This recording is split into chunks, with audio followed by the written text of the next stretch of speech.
Hey everybody, good evening.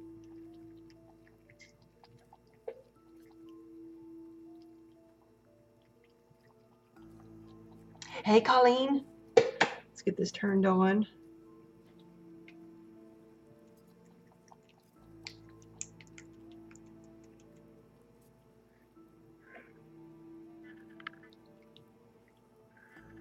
You got your foot all dirty, buddy.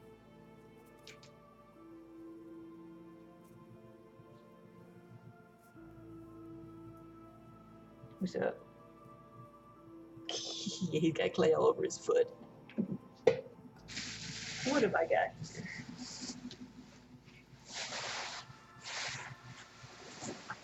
This plastic.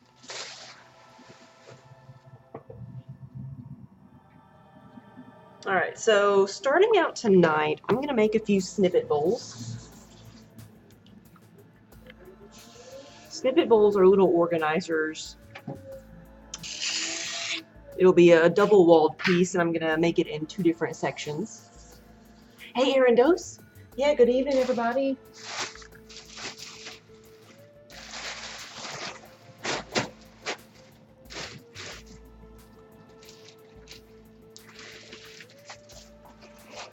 Alright, so I've got the 2-pound pieces.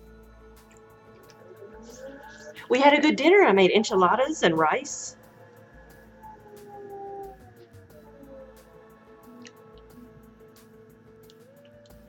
And we got like a little flash flood here while we were gone. Like the thunder shook the house. The electricity didn't go off, but it was kind of scary.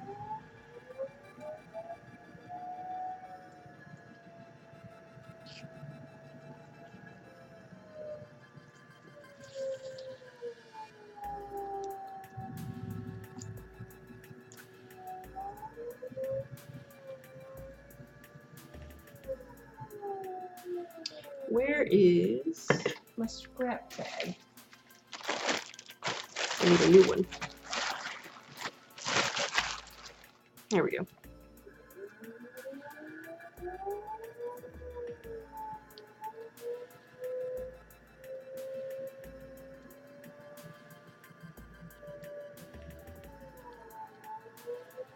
So the base of this needs to be about 6 inches wide as the tile.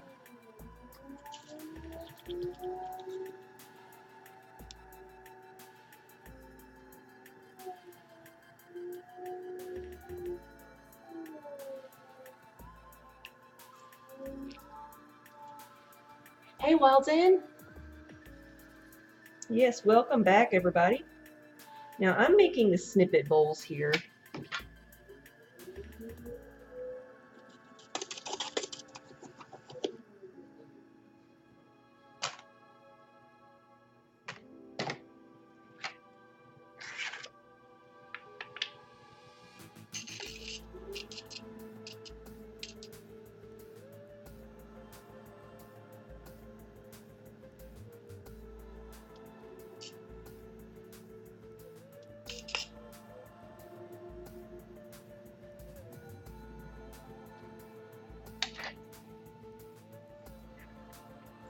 There we go. So this is going to resemble kind of a wide, shallow pie plate, though no, not quite big enough to be a pie plate. And I need to scallop the edges, and then what I'm going to do in the center is I'm going to make another small cup and put it in the center. I used to make these in one piece, but I found it a lot easier if I do them in 2 different sections. Or I should say, not necessarily easier, but they don't crack if I do it in 2 different sections.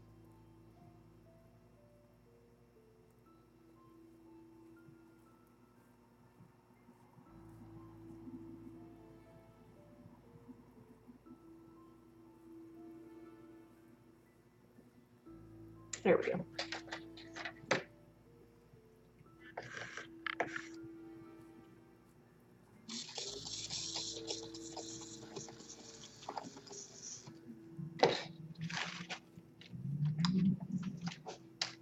Syria, hey, good evening. Looks big enough for a pot pie. Yeah, maybe that's what I should call these, pot pie dishes.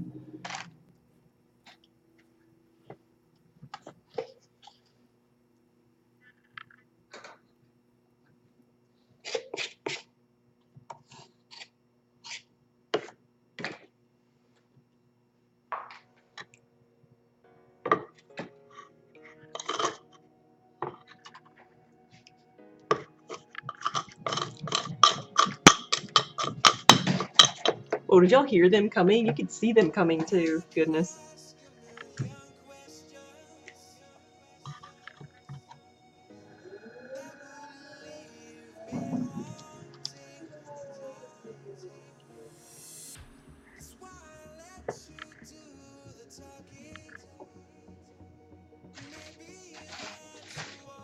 All right, now this one is a 1/2 pound of clay.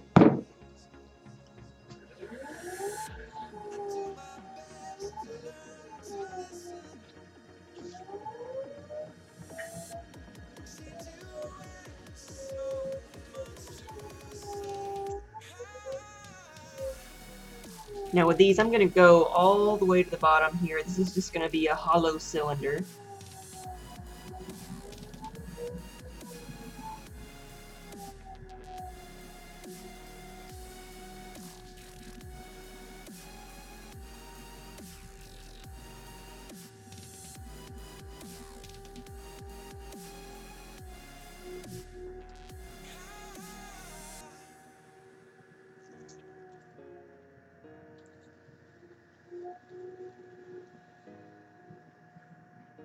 Oh no! Well, that's why I have extras. So that one, yeah.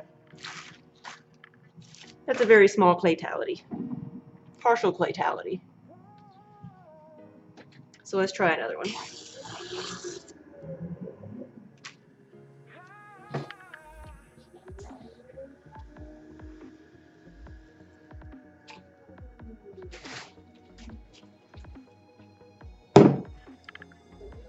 Whoa, Doom Gemini! Thank you so much for the resub. Doom Gemini has subbed for 18 months in a row. And everybody, I don't know if you know this or not, but Doom Gemini is the maker of the royal purple pillow that is so fought over at times. Doom Gemini is awesome.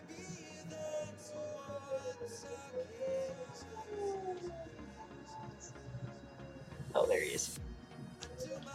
It's like when there are kittens around, I've got to make sure I'm not going to be attacked.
There we go.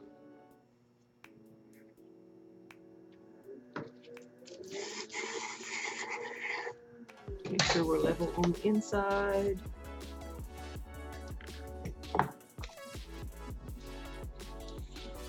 Trim this off.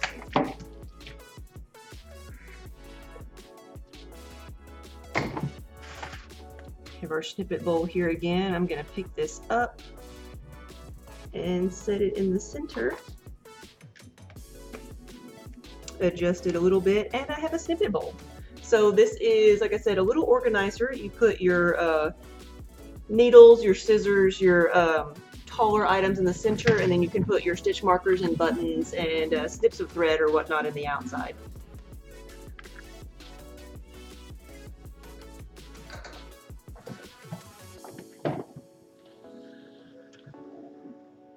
Hey, buddy.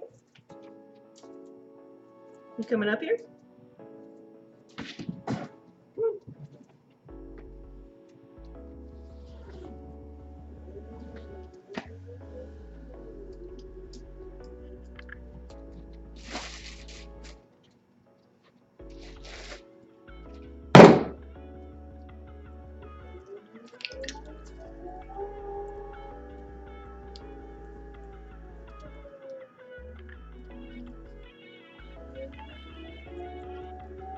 Doom Gemini, yes, we are going to start selling the Sheep's Notions dishes. We've just got to make up the... sorry. Sneak attack. Oh. Come here.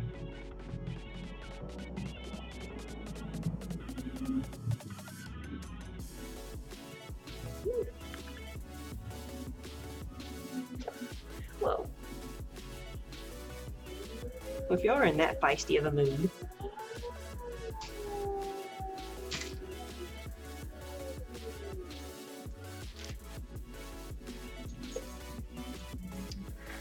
The one thing on the cart. I've got one thing there. And I'm sure he's gonna go squish it.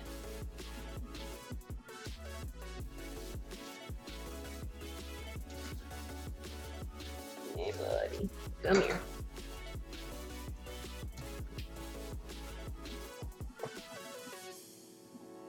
It's like, I could jump that far.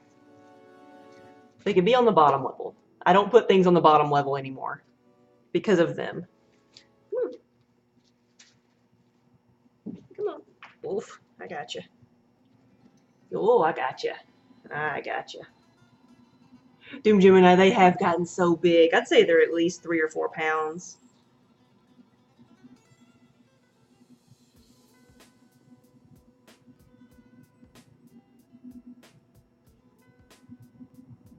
They're getting more comfortable with chin scratches. Yeah, serious, and they're way bigger. Yeah, they're growing.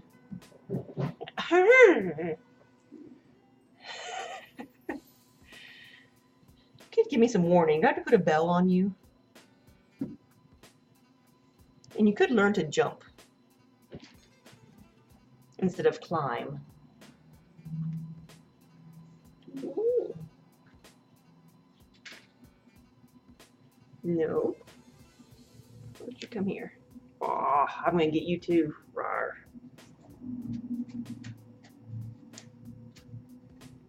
Is Kiba liking them any better? Actually, they're all getting along a lot better now. They are. There's actually somebody clipped a few seconds of Kiba actually grooming the black one, Nightwing. I think he did it until he realized what he was doing and he stopped, but he did. He started grooming his ear and then... They're not as afraid of one another. Like, they're not cuddly friends, but there's not as much hissing when they see one another anymore. Well, Rain, hey! Rain, thank you so much for the resub. Rain has subbed for 2 months in a row with Twitch Prime. You're resubbing for those little jelly bean toes. I know, aren't they so cute? They're cute when the claws aren't attached to them. How about that? And there he goes with a packing peanut. I'm just not even, I'm gonna pretend not to see it.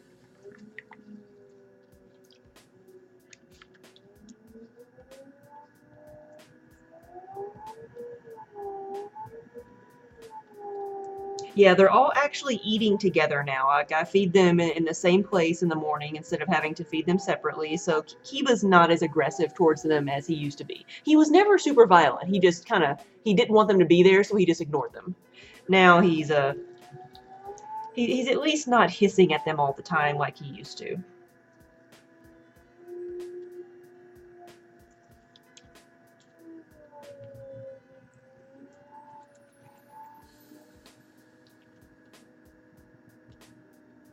Yeah, luckily they don't try to eat the peanuts, they just play with them.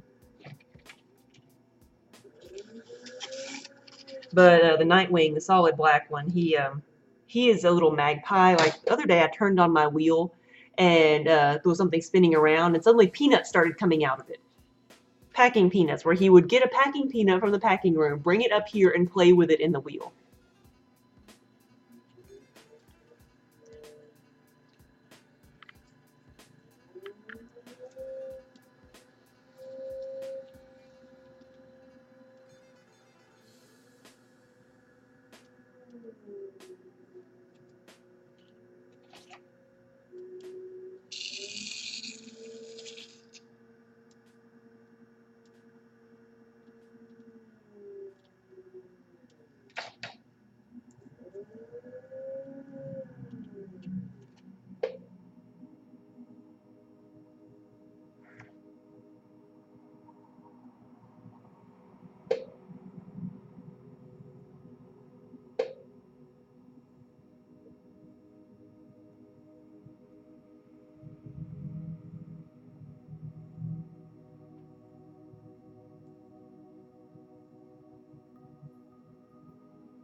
There we go.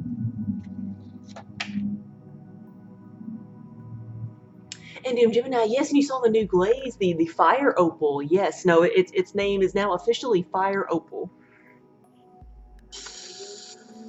And I made it to match some of Anzula's yarn. I don't know if anybody is familiar with Anzula yarns, but we are putting together a kit with them and stitch sprouts that we took to the wholesale show we did a few weeks ago. And so we've taken orders for it. It's only going to be available in retail stores.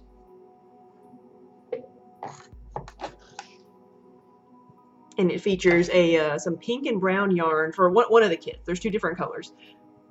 Excuse me, one of them is like a pink and brown yarn, and so I needed a pink and brown mug to match them. But I didn't want it to be, too overpoweringly pink. Actually, it's right here. So this is the fire opal glaze. It's the iron by on the bottom over the whole thing, and then a layer of white, and then a layer of pink.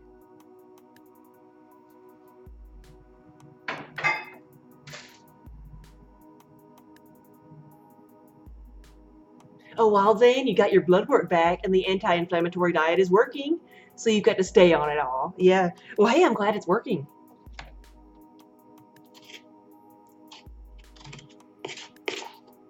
So you said you're doing low carb, but you're allowing yourself a little bit of sugar. No carbs, but some sugar, or Cokes or something.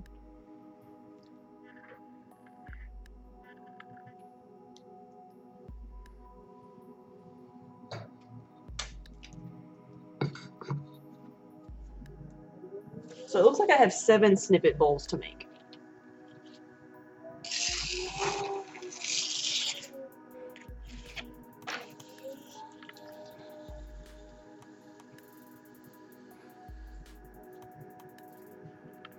Road Rage, hey! Well, hello, Megan. Yeah, good evening. Wild Zane, you do a little sugar in your coffee and 1 Dr. Pepper a day.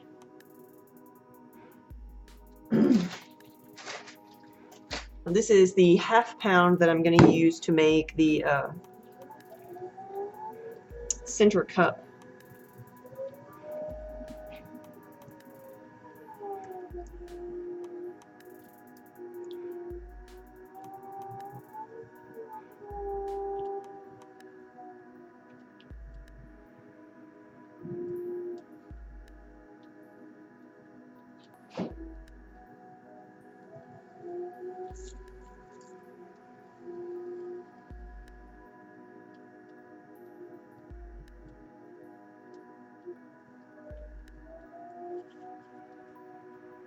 Cornfed Gaming, hey! Yeah, good evening, everybody. I am back to work, and I'm making some of the snippet bowls right now.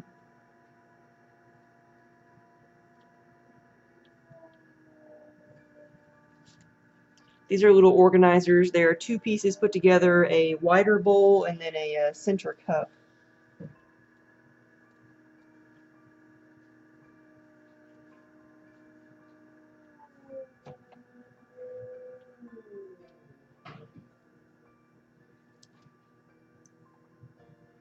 Yeah, Wild Zane, yeah, you said you can't wait to see how Fire Opal looks on the mugs you ordered, yes.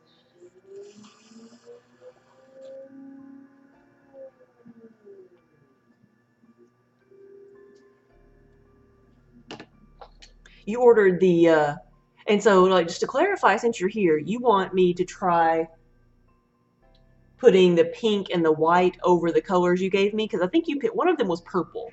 You wanted purple to be the base, and then pink and white over that?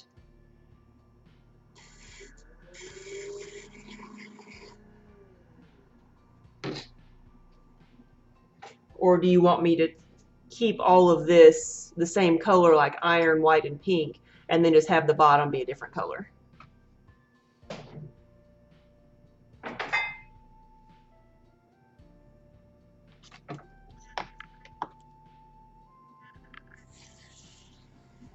So I thought we had talked about it being a test of what the pink and the white will do over other colors.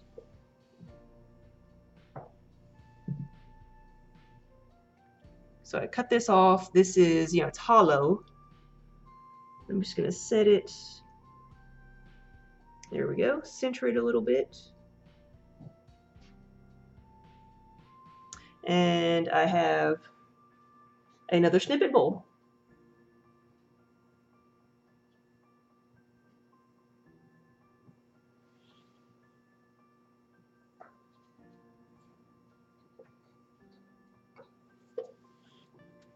You say, yes, that's correct, but I gave 2 options.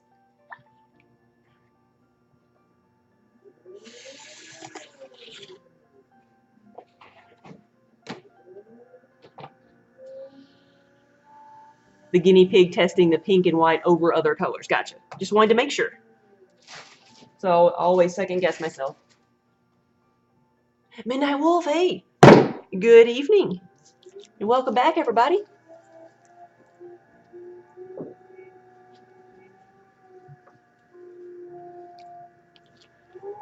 Road Rage. Megan, thank you for the follow.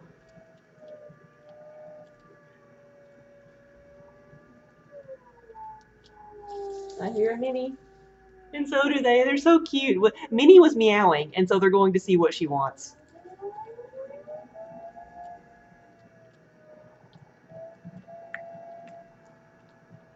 They still come when she calls.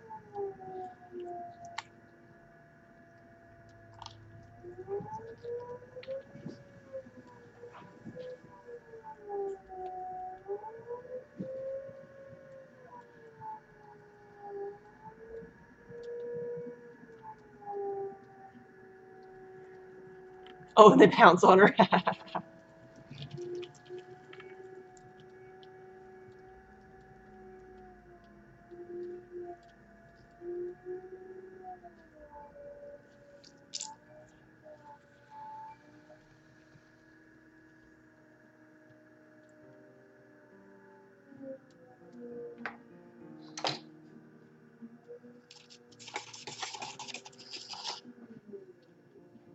Oh, Midnight Wolf, you gave your cat a bath yesterday. How did it go? Do you still have all your fingers? I've actually had to give both of these kittens so many baths because they get filthy in here that they've gotten used to water.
Oh, he never once clawed you. Oh, good.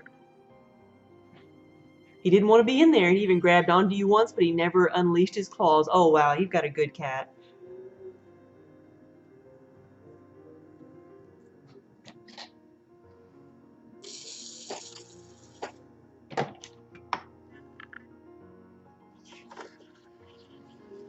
The base of these are 6 inches right now, so I'd say the rest of this is probably 8 inches wide.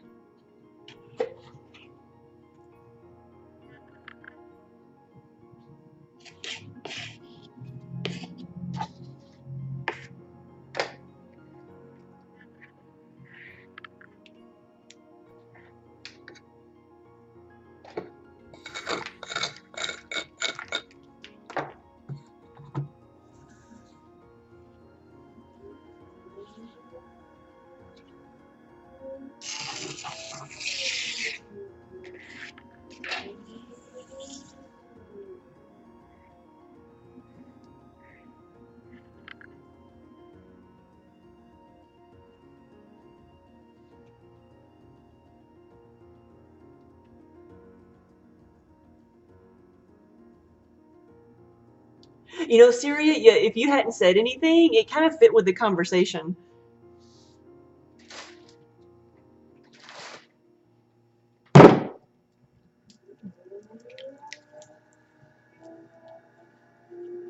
Oh, when you gave your cat a bath, Moon Reaper is they cried but didn't really try to get out of the tub or claw you. That was a first for you. All other cats you've had hated baths and would tear you up. Yeah.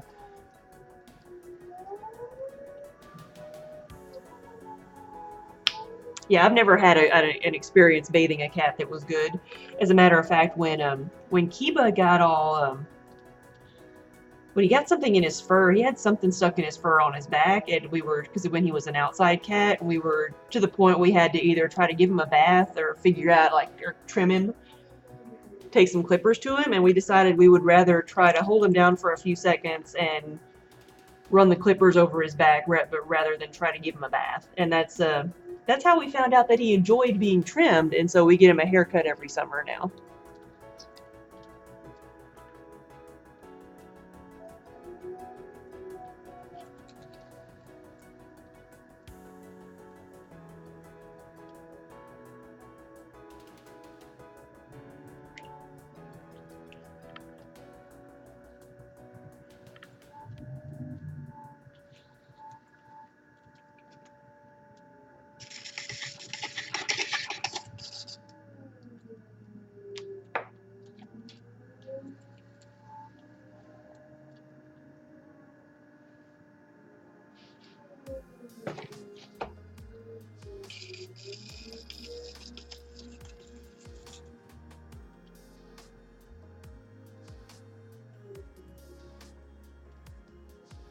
So I meant to make a small cup for that one, but I ended up making another snippet bowl big one, so I'll just go ahead and finish this and then make 2 cups next time.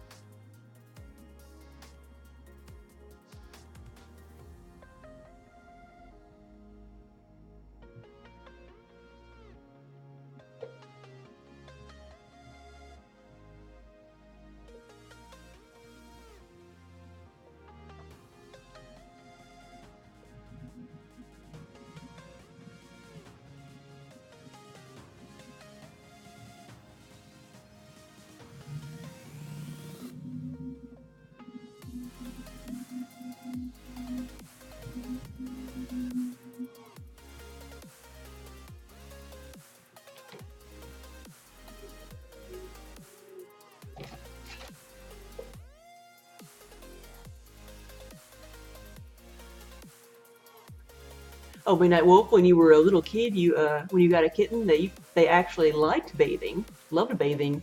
You would give him one every week, and you just remembered that.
Yeah, we should just post pictures of cats on our Discord. Yeah, why not?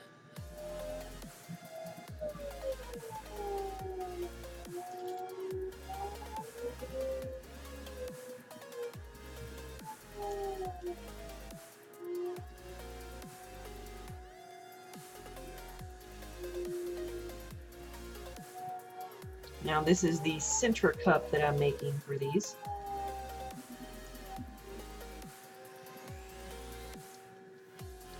Stitch, your spouse wants a Munchkin cat and you want a corgi.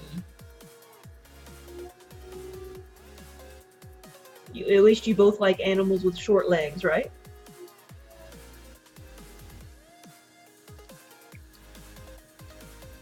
Hey, Coog, thank you for the cheers. Sorry, I'm a little bit behind.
There we go.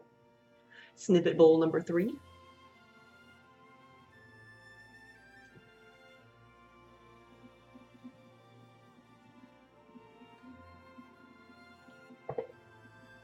I'll leave it there for a second.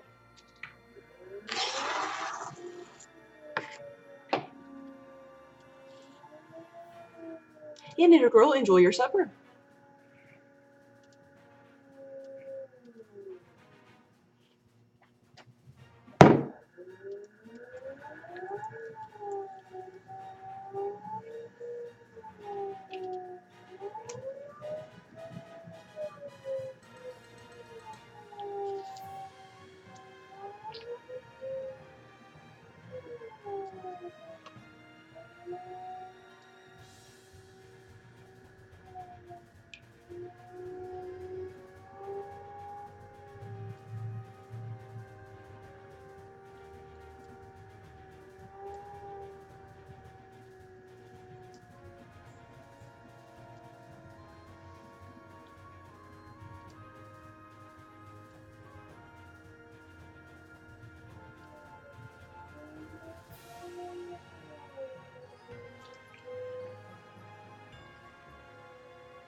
Yeah, Shannon said you can't decide if you like the ones with the taller inner cylinder or the shorter one, which is what you have. Yeah.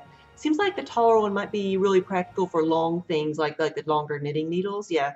The ones I'm making, they specifically requested having taller middle sections, and I think I actually like that better. And making this inner section separately actually makes that a lot easier.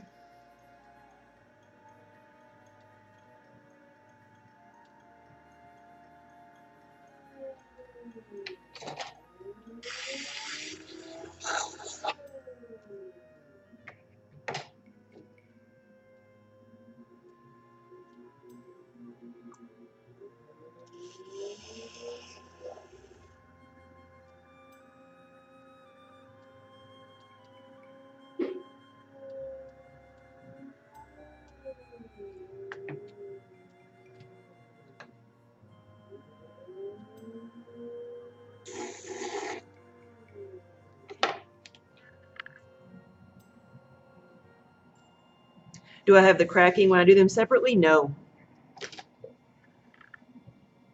It's much, much better.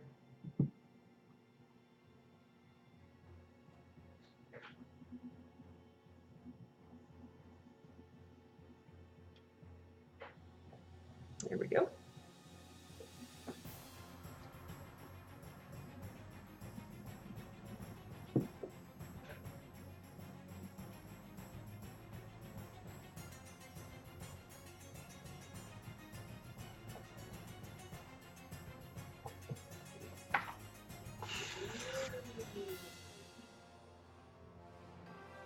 So when I make the steamer bowl, do I make that center part separately also? No, actually. So with the steamer pot, I with the steamer pot, I go all the way to the center like I do with this center portion, all the way to the bottom of the bowl because it needs to go all the way through, and just make a little spout in the center. And I haven't, I mean, I've made like maybe 6 to 10 steamer pots ever, and I haven't had cracking in them, so I don't know the exact reason. But they're bigger and they're a little bit thicker too, so that I may have been making everything a lot more evenly.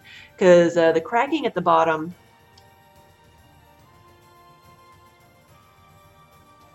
it was never right at the base where the center cup was. It was always right around the center. What did I do? There we go.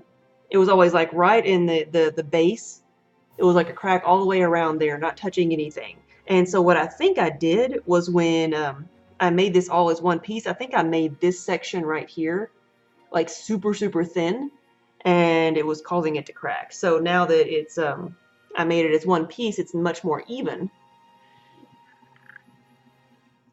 So it can dry out more evenly. And that's my guess.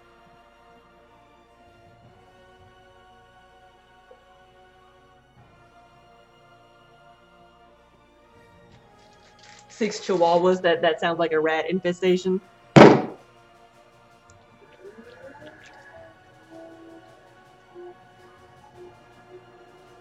How often do I make teapots? Honestly, not very often. Maybe once or twice a year. It depends on how they sell. I've got some in stock right now, and I made the last one as part of a custom order.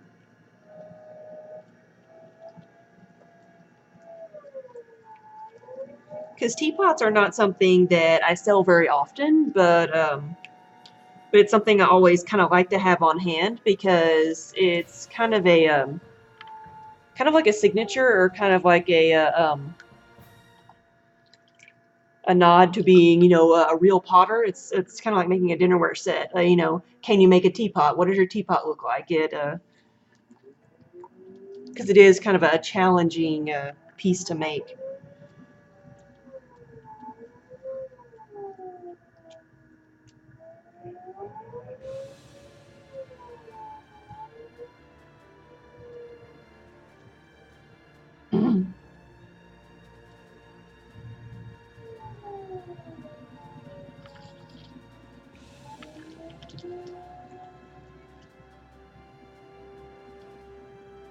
The ones that are in stock, are they for anything special? No, they're all for sale. They're just serving as decoration right now.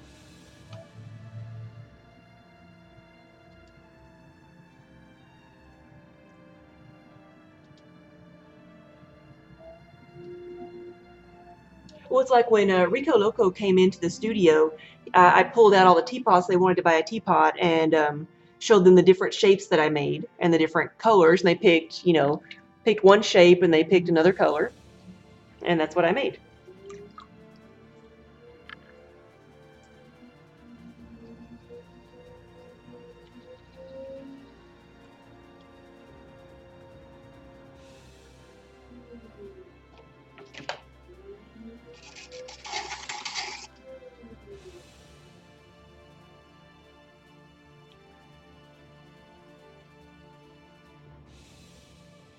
Oh, you don't have all the chihuahuas in one house. Gotcha.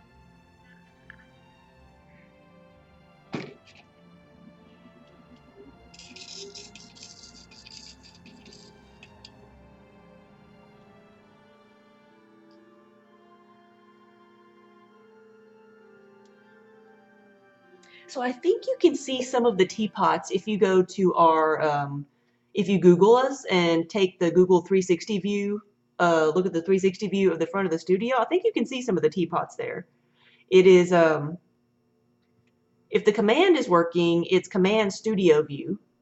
But if not, you can Google Pawley Studios, and then you'll have the option to look at the 360 view of the front of the studio here.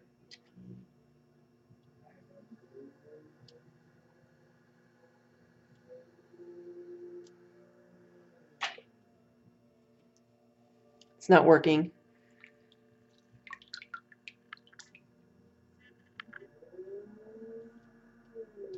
Then you'll just have to go to the Googles.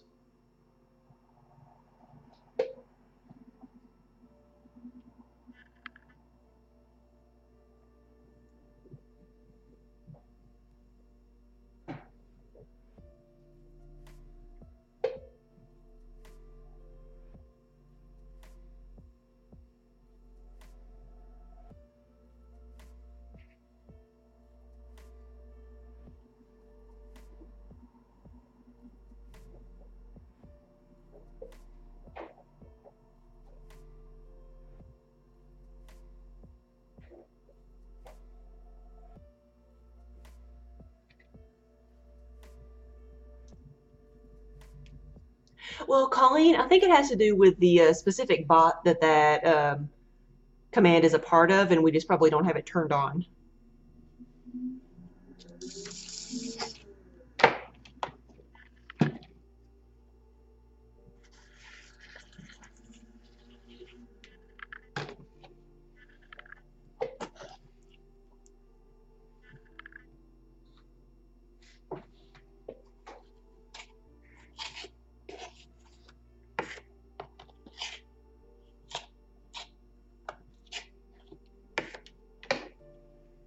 Did I finish the witch bowl? I did.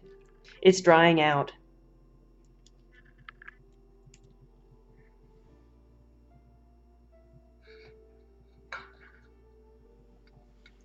When was I doing hand building? On Sunday? I think I showed it on Sunday. Finished it on Sunday.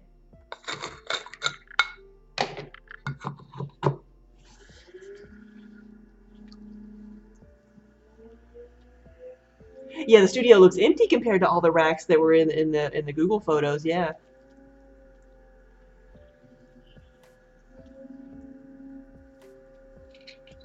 And not near as festive because it was during Christmas time.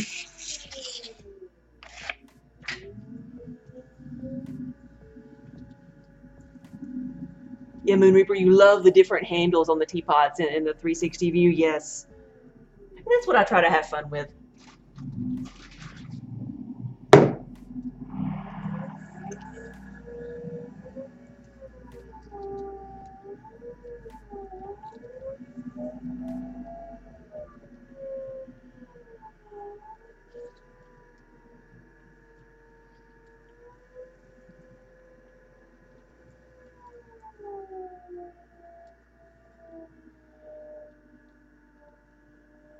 Oh no, I haven't answered that. Yeah, Rockefeller. Yes, I do. I do dinnerware sets on special order. I do.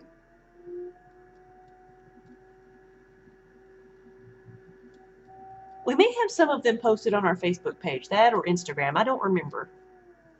But yeah, because I have some different sets done up in different colors that people can look at if they come to the studio.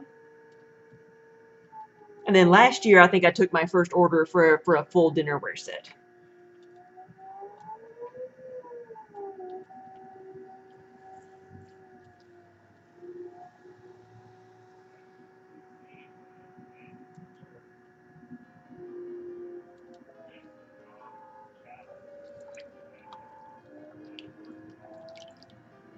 So for one, I've got I'll look on my price tags, but I'm pretty sure for a 3-piece set, it is $95, and then for a 4-piece set, including a mug, it's add $25, so $120. And a 3-piece set is a bowl, a dinner plate, and a salad plate. And the 4-piece set is all 3 of those with a mug, a 20-ounce mug.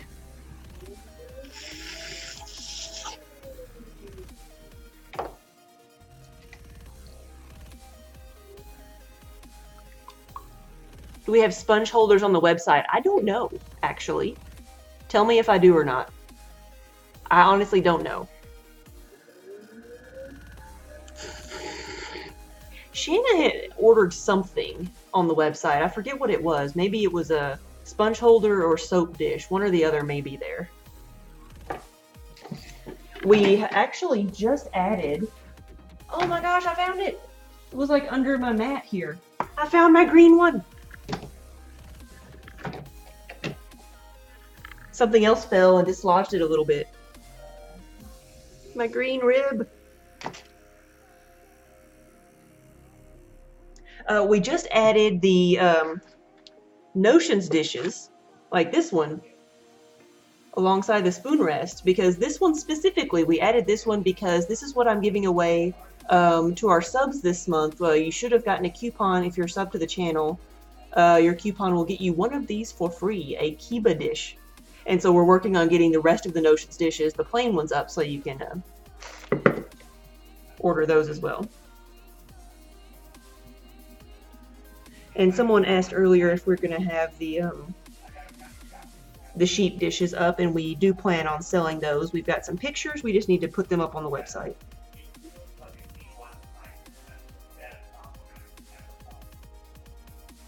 Here we go. Another snippet bowl. Number 5.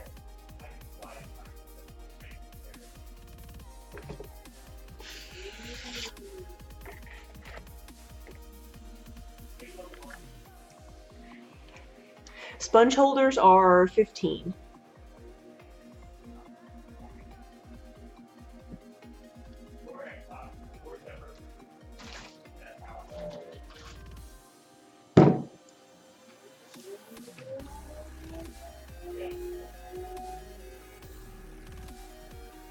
Rockefeller, when did you sub?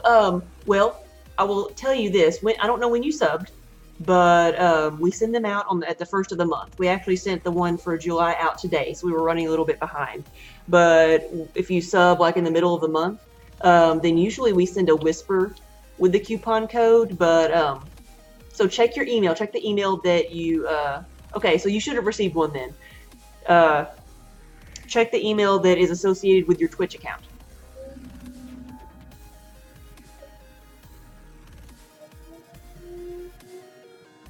I'm doing this backwards now. Actually, I'm just gonna do this. I really need to do the bigger part first.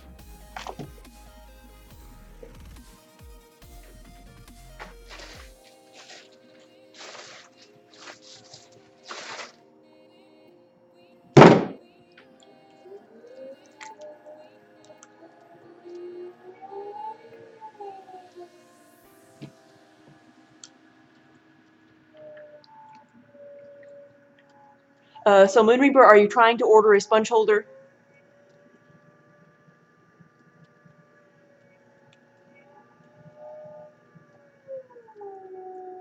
Really? So the word dish brings you a mug?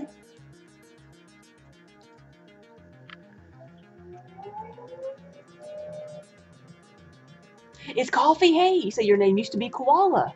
Well, welcome back. And good evening.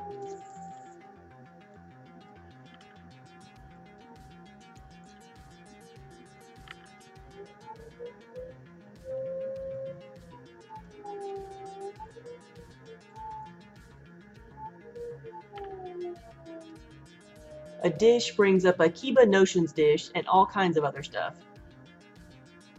Dish brings you to the dish special. Gotcha. So we do not have that on the website. We will correct that shortly.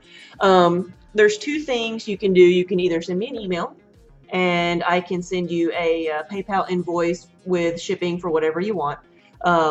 If you're wanting a sponge holder or a soap dish, they're $15. You can do one of 2 things. You can order the Kiba dish because it's $15 and leave me a note saying what you really want. Or another thing that's $15 is the all-purpose bowl. You can always do that. So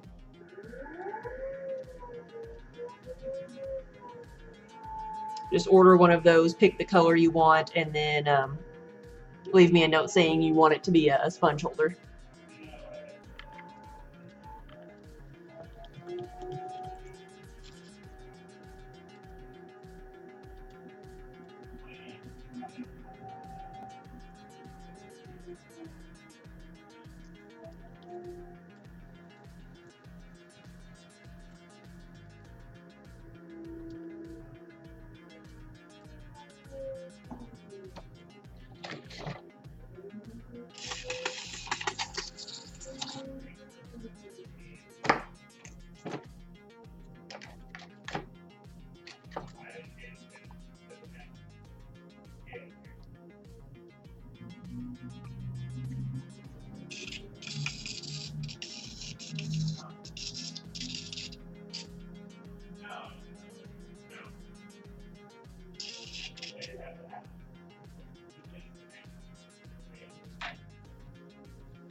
Midnight Wolf, the coupon code for the free dish is for subscribers.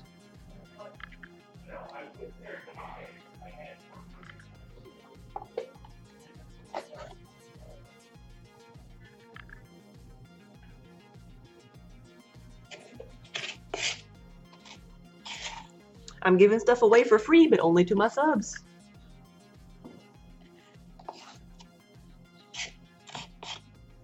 But if you have an Amazon Prime account, then you get a free sub every month, and you can use your free sub to claim your free Kiba dish.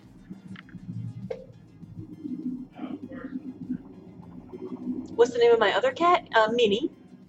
The mama cat is Minnie, Minerva. She's named after Professor McGonagall. Tasha, oh, thank you. You just ordered your Kiba dish.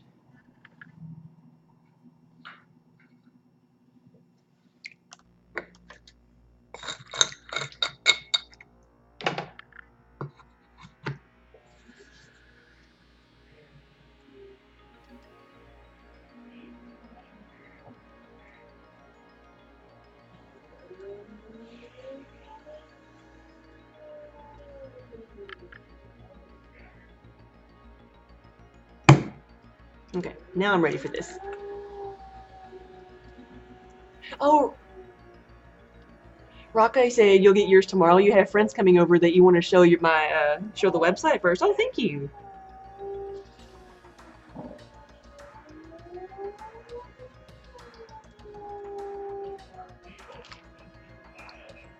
Yeah, I got a list of things that need to go on the website. And like, I'm seriously considering putting teapots on there because I've had a lot of interest. And even if I don't sell one, maybe like one every 6 months, that would still be more than I sell now.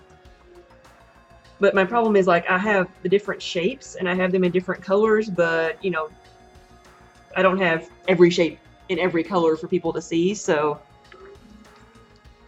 I guess I could give the different shapes a different name or a different number, and then say you can pick any style or any color.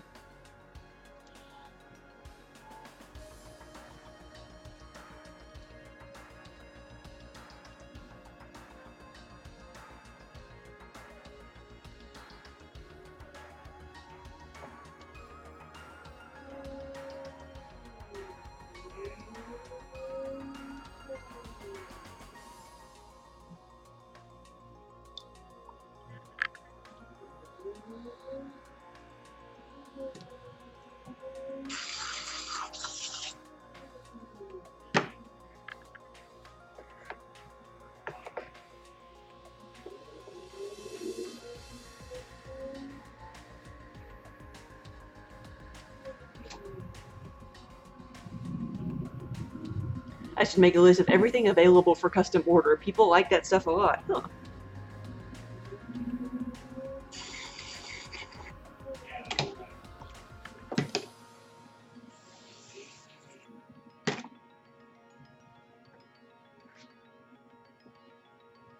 Yeah, I mean, pretty much everything is available for custom order. You know, everything is available in every color. But,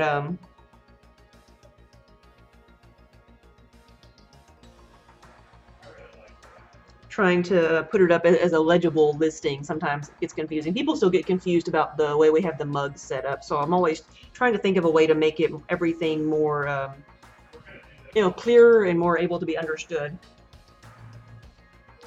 Because right now, the way we have it set up on the website, instead of having a list of everything I've ever made as an option, because we did that once and it slowed down the website horribly, putting everything on there. But we have the listing where you can put in whatever you want, and then we have tons of pictures of what is available. And you just kind of, you know, type in whatever the description of whichever mug you want. Moon Reaper.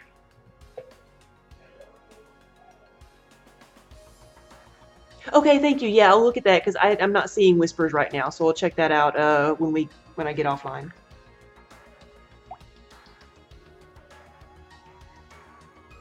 All right, one more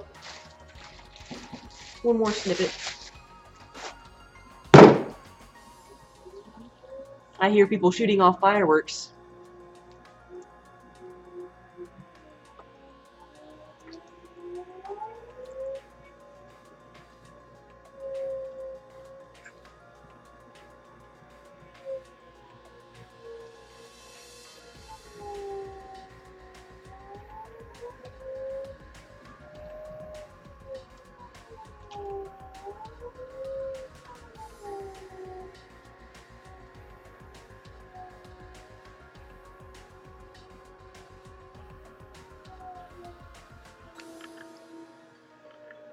Oh, and then a firework immediately goes off there.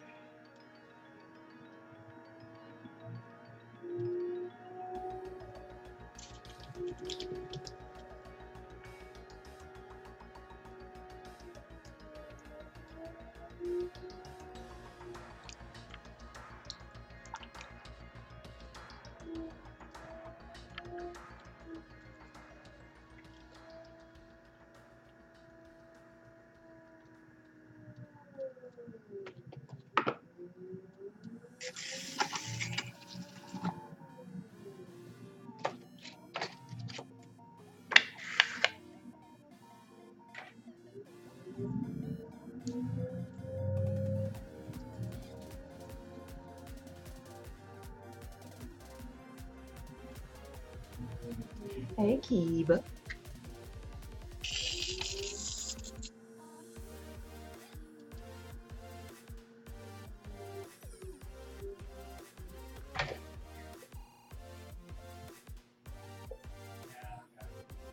Rockaflacka, say it's time for bed. Yeah, you say thank you for the answers to your questions, and we'll see you tomorrow or Thursday. Yeah.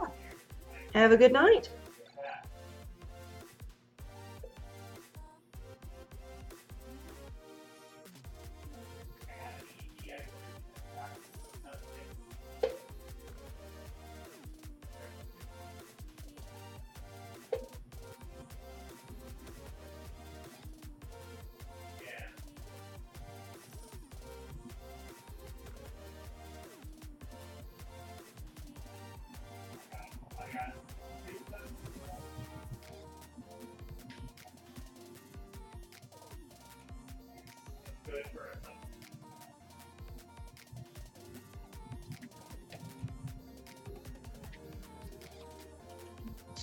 Hey, buddy.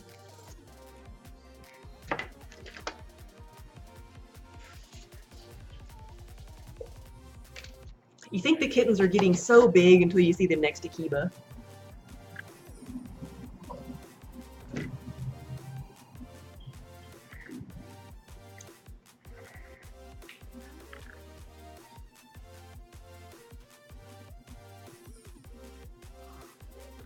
No, I'm coming.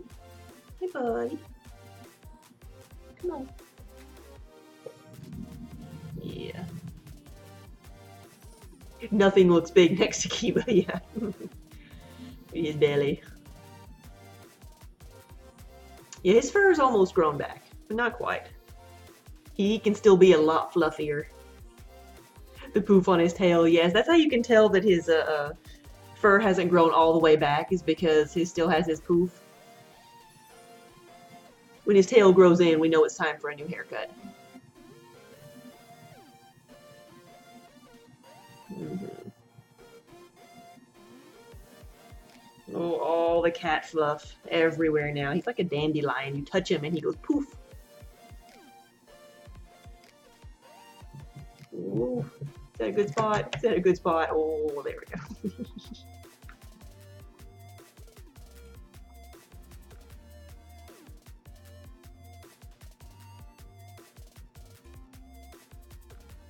Yeah, buddy. Cat fluff everywhere. Got to make sure we've got the correct ratio of cat fluff to the products on my rack. That's correct. That's right. Got to keep our standards up.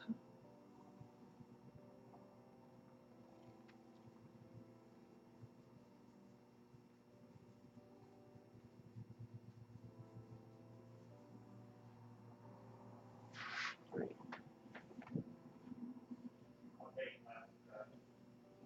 There we go.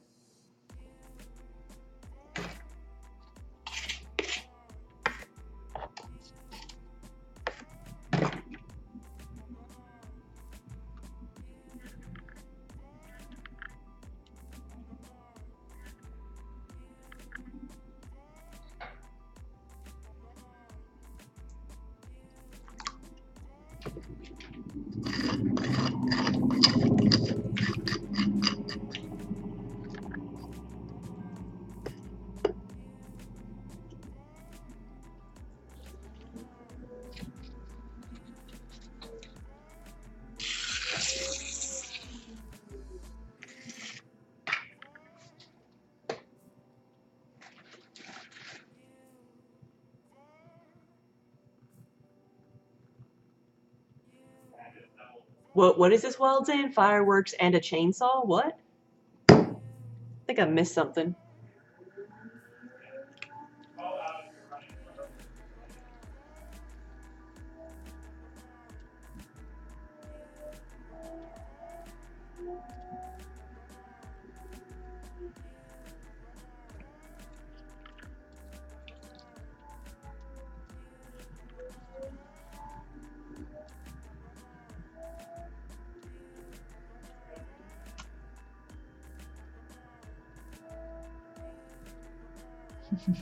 That is so cute.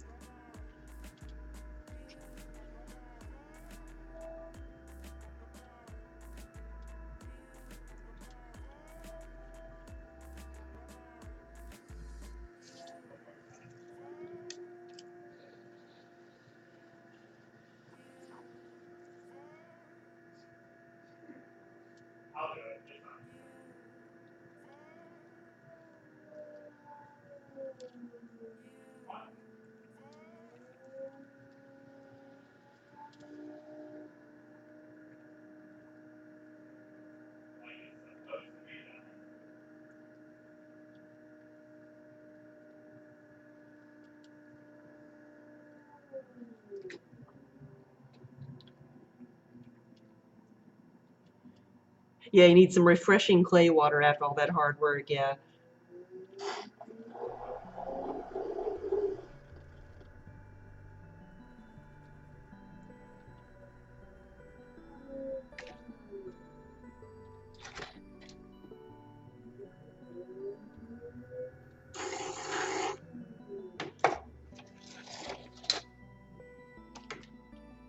There we go. The king of the purple pillow.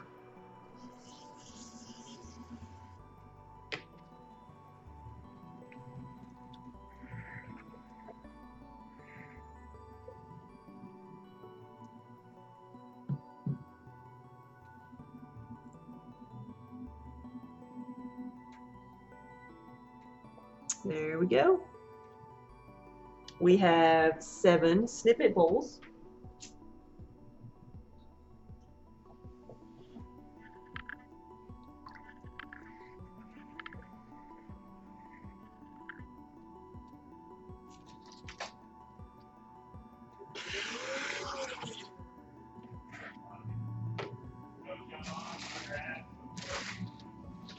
Now I was going to make a couple of these little pieces here to kind of go with the snippet bowls. These are going to be little thread cups.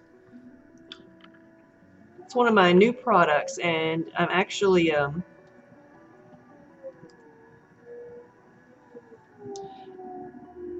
they're little cups, so I'm going to leave a base on these and then bring the cup up, draw up the walls. So it's not going to be as tall as that, because it'll actually have a base. But these are kind of like small yarn bowls. They're the same size as one of my bourbon cups, so they would hold about 8 ounces by themselves.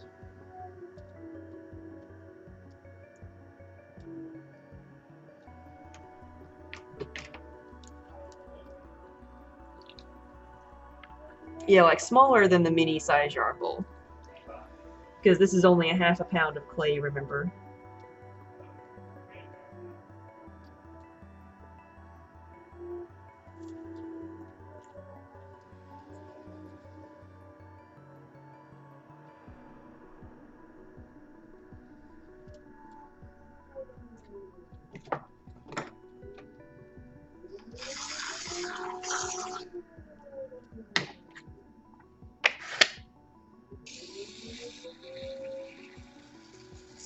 But it is specifically for spools of thread for needle pointers. We had a needlepoint shop in Memphis want us to make something smaller than a yarn bowl to use for the little spools of thread, and so I sent them, the sizes of what I was doing and pictures, and they sent me the dimensions they wanted, and they settled on a design.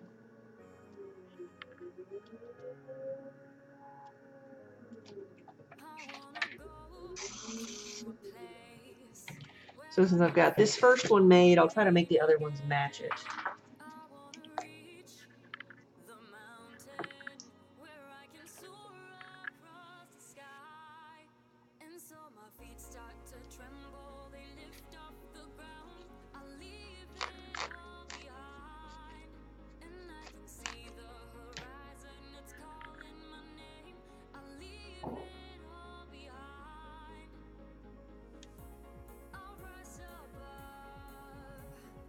They're a little over 3 inches wide.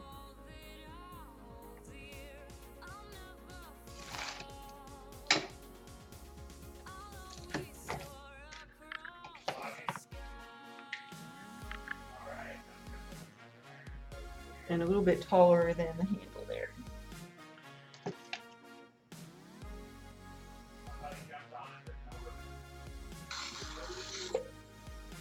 Yes, clay gets on everything.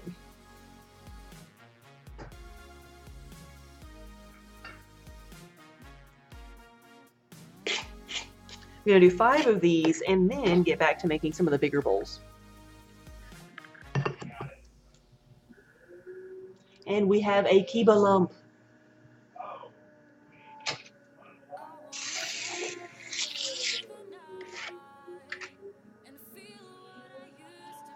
Now it's time to play the game. What shape do you see in Kiba's spots?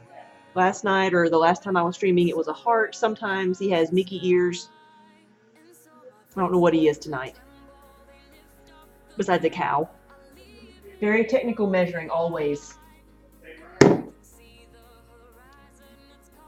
We have the finest of precision instruments here at Pawley Studios. This is my mug measurer.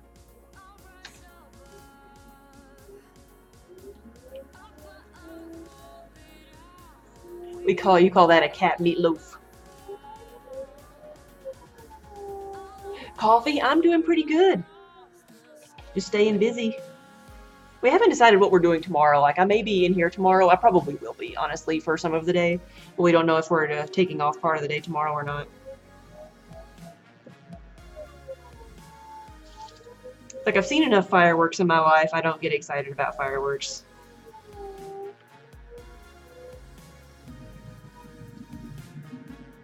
Though going to Nashville to hear the Nashville Symphony play John Philip Sousa, that I kind of want to do that, but I don't want to go to downtown Nashville.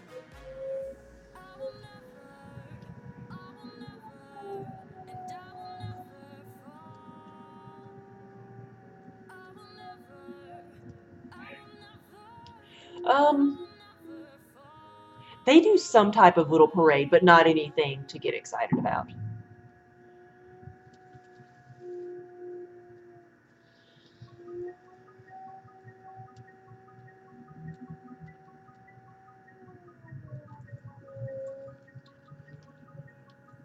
Whoa, Jenna, you think you found a movie you love more than Power Rangers? What is it?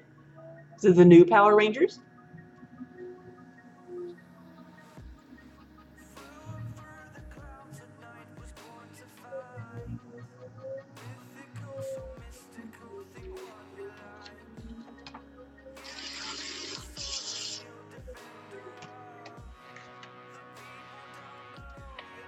The Greatest Showman. You know, I kind of wanted to see that.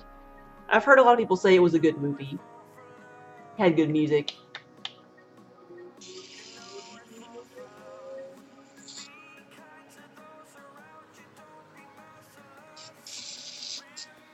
So, does anybody here like Rent? Speaking of musicals, I just noticed something last night. Like, we've been watching all the Marvel series on Netflix. You know, Jessica Jones, Luke Cage, Daredevil, all of them. And the woman that plays Claire on all of them, she's like the kind of the character that ties a lot of them together. I did not realize that she was in Rent in the 2005 movie. She was Mimi in Rent. Because I saw the movie poster for something. Somebody had posted it on Facebook. I'm like, wait, she looks familiar.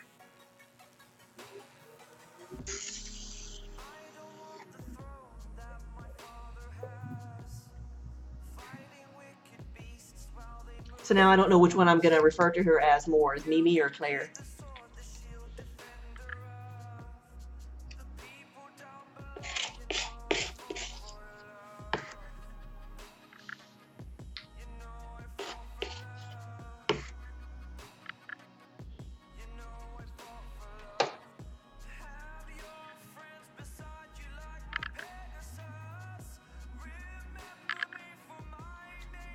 Oh yeah, Idina Menzel is your favorite person on Broadway. Yes, Maureen.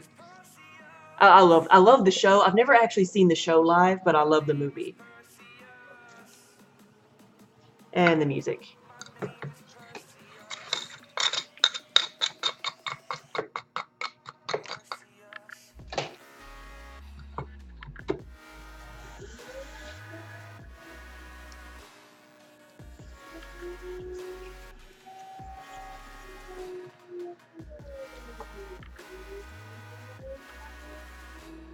Oh, you saw her in Wicked. Yes, yeah, that's another one I'd love to see in the theater. I like going to see shows.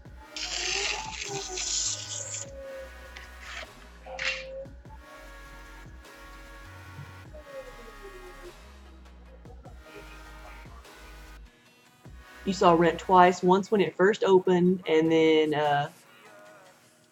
just before it closed on Broadway. Oh,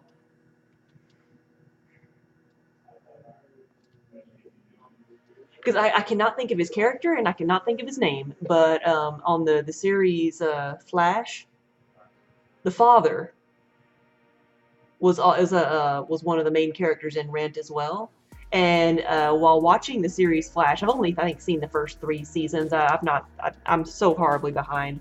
Like I kept waiting for him to break out in song, and one of the alternate reality episodes, they finally let him sing, and it made me so happy. So now I'm just gonna be waiting for Claire to burst into song.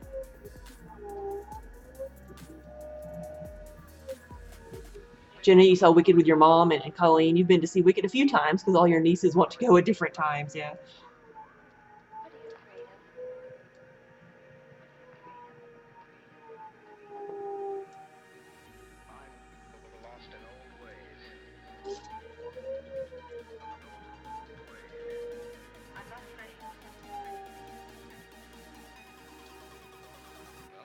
I want to say maybe it's already been and gone, but I want to say Hamilton came to Nashville or is coming to Nashville.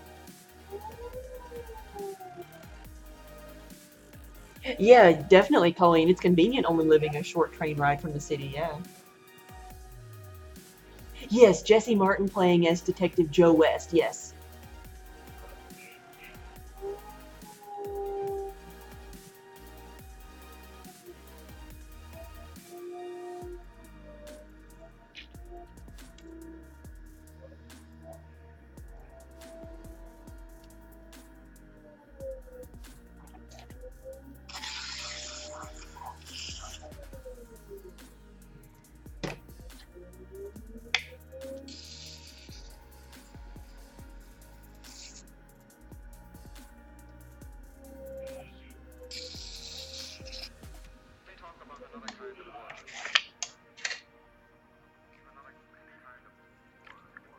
Yeah, as much as we travel now, like we realized, I think going up to Connecticut or maybe it was Maryland, that New York is only 12 hours from here. And as much as we travel now, like that doesn't seem like it's all that far away. It's like a day trip, or at least a day to get up there, if we wanted to drive it.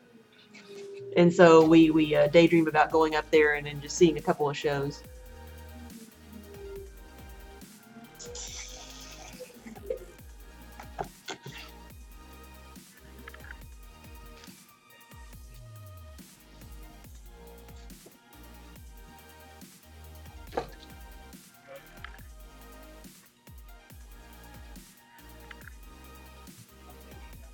Coffees, yeah. What am I making right now? I'm sorry. Yeah, I forgot to say what I'm doing. This is a thread cup.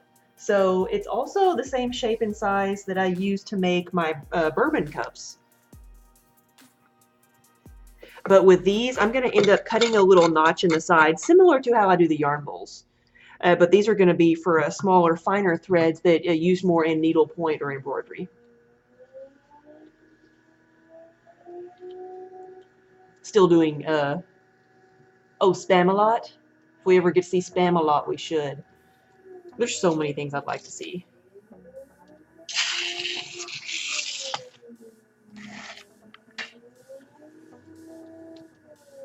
Yeah, 12 hours is only halfway across Texas. Oh, yeah, I know. After moving out of Texas, you realize how far you can get in 12 hours where you are now, yeah. Shanna, hey! Now, Shanna, I've still got a couple more thread cups to make, but since you're here, is this the shape of thread cup you would like? Do you want yours to be swirly, or do you want it to have straight sides?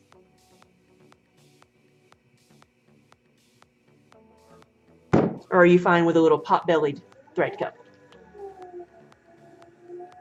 Ooh, that sounds good. Kenneth made carnitas for dinner.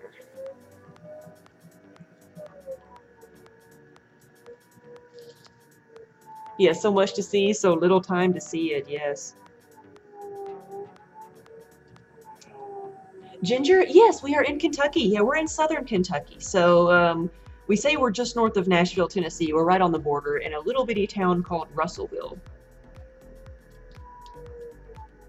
Besides Nashville, we have Bowling Green, Kentucky to the north, if you've ever heard of that. Ginger, where are you at?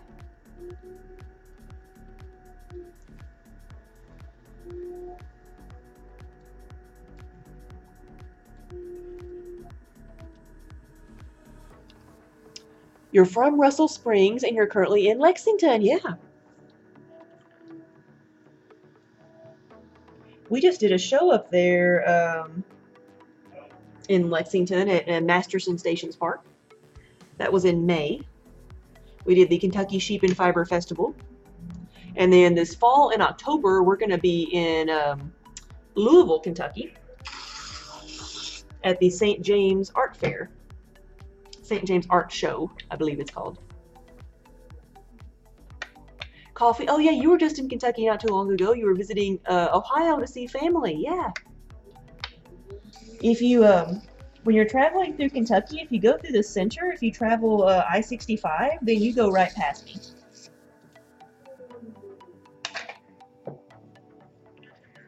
Royalty Queen, hey. Good evening. Think swirly would be better? Okay, I'll make one swirly for you.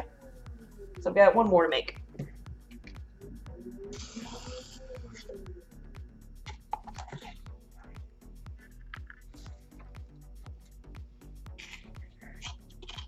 What? I don't remember what color you ordered, Shanna.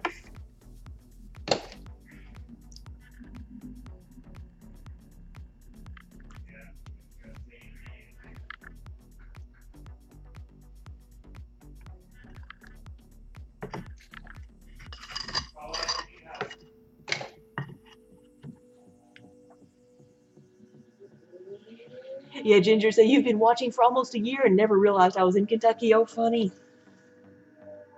White, okay.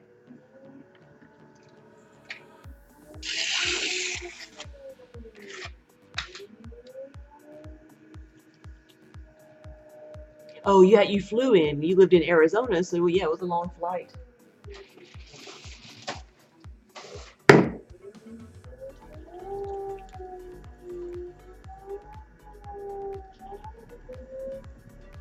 And with kids kicking your seats behind you, there's nothing more annoying than that.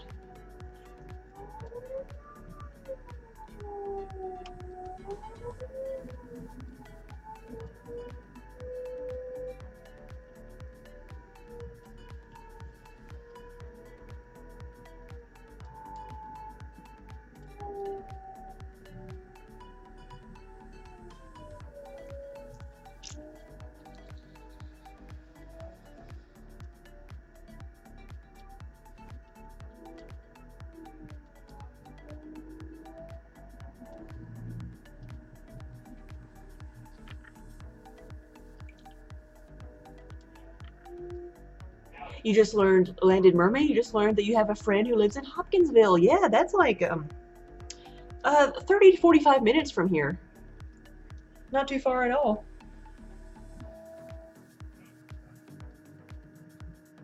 So to make this swirly, first I make it just slightly pot-bellied, like the others.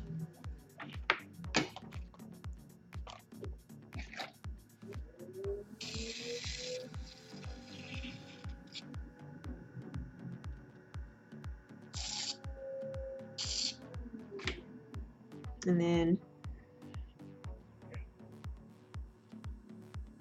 make some lines there.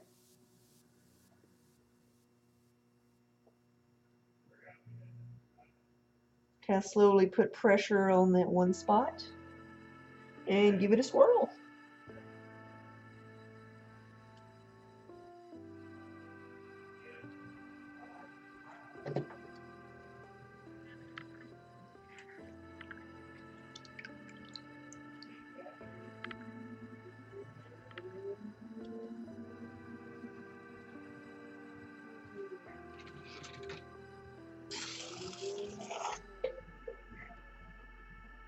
And so we have a thread cup for Shanna.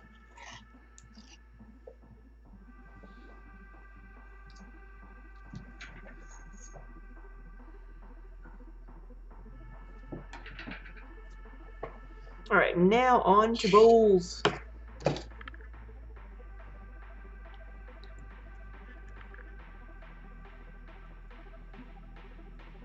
You think the cat bowls are the best? The saddest thing is cats don't get adopted as much as dogs, really.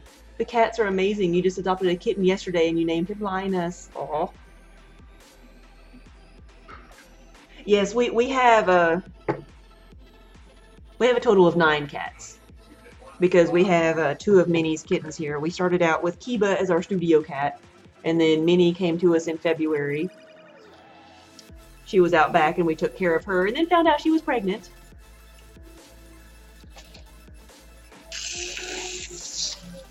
And it's super hard to give away kittens. Oh my gosh. Oh, Coffee, oh, one of your cats is named Kiba, really? After Kiba? Oh my gosh, Kiba has a namesake.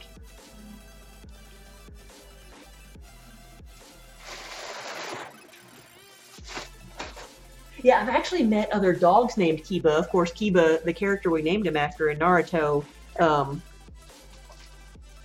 the partner of the kid was a dog, Akamaru.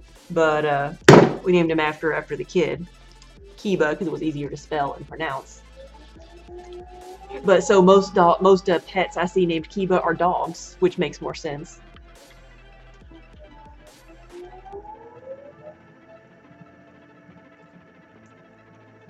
So do you have 2 cats then? Hey, Minnie. Hey.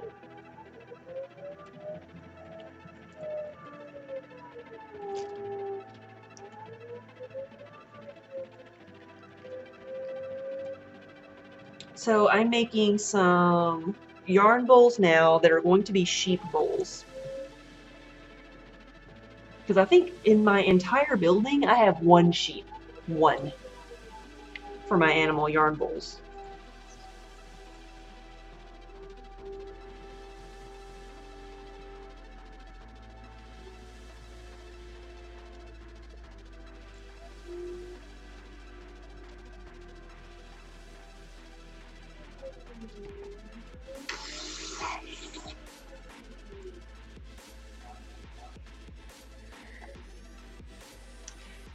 Yeah, Knitter Girl, happy early birthday. And Wild Zane, your husband's birthday's tomorrow too. Well, happy birthday to him.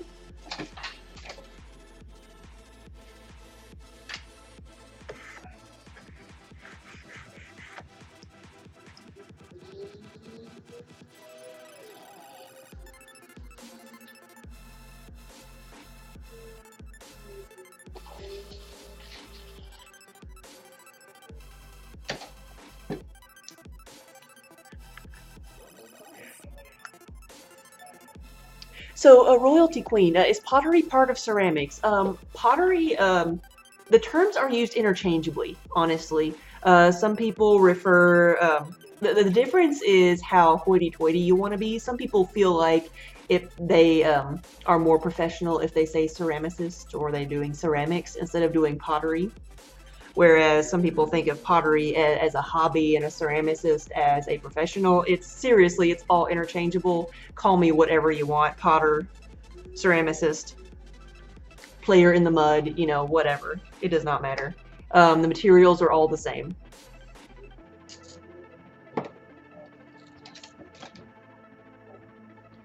Now I need to make this one fluffy because it's going to be a sheep.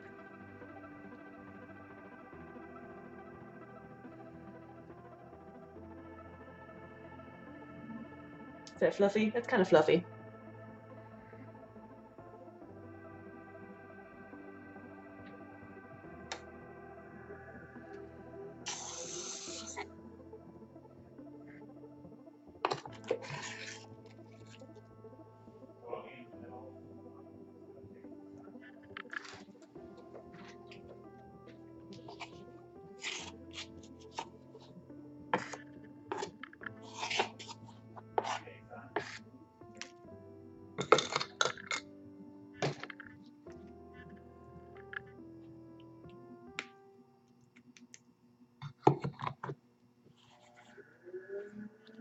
Hey, Minnie.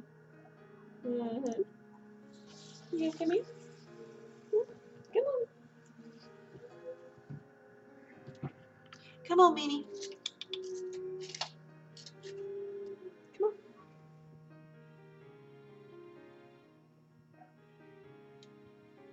Come on.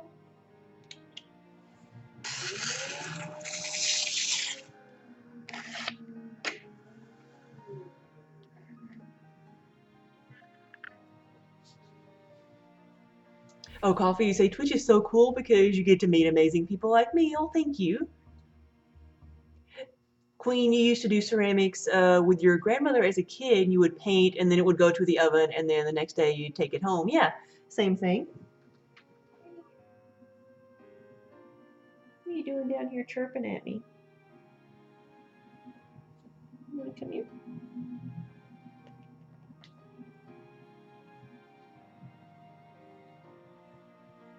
Come here.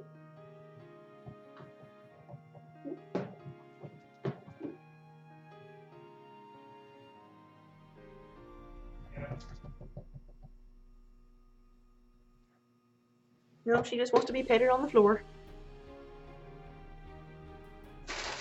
Yeah, so everything here goes through a kiln. The main difference in different techniques would be like different firing temperatures. Sometimes like for low temperature clay, there's three main types of clays: low, mid, and high fire. And it's just, what temperature do you have to take them to get them to solidify.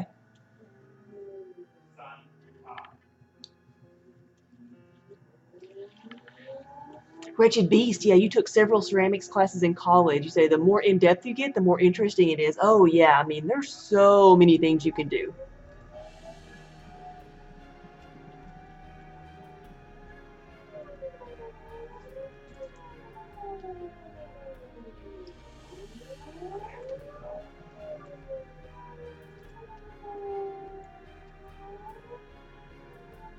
So, Coffee, you're taking ceramics in your sophomore year, this coming year.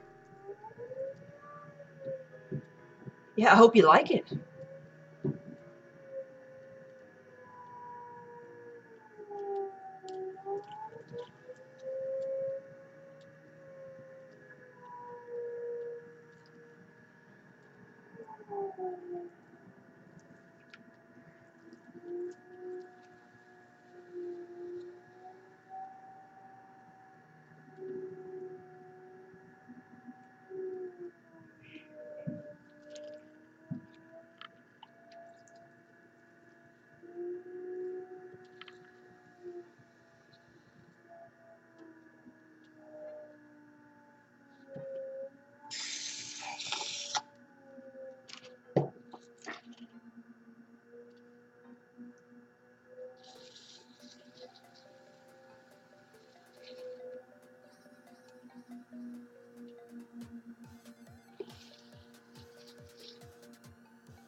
Whoops, let's make this swirly a little bit. I almost need something bigger than this.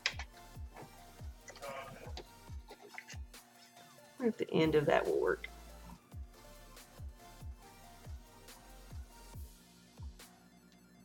Yeah. There we go.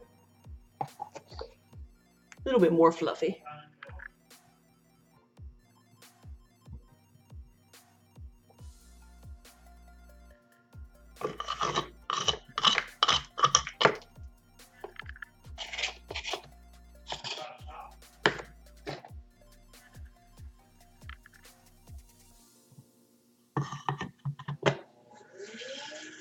Oh yeah, you're super excited about your ceramics class. Yeah, you're gonna have a lot of fun.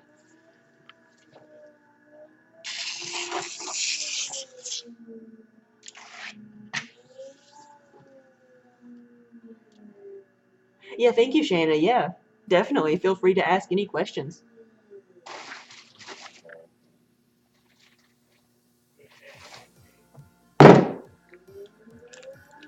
Because if it's a question about pottery that, if I can't answer it, someone else here might be able to. So did I invest my own money into this, or did my sponsors or something like that help me get better equipment? Well, I mean, I've only been streaming for a little over 2.5 years, and I was full time at this before that. So we had our studio well established before then. Um, I worked full time before I did this full time, and that let me slowly acquire equipment. Actually, it wasn't that slow because I found a studio that was for sale all in one piece, and I took out a small loan to purchase all the equipment, and then paid that off. So I got everything kind of all at once, and then added a few more pieces here and there. Like we bought, I think our pug mill is the only thing we have actually bought from the manufacturer. Everything else has been used. Cherry limeade sherbet. Wow, that sounds good. Like it wouldn't be too sweet.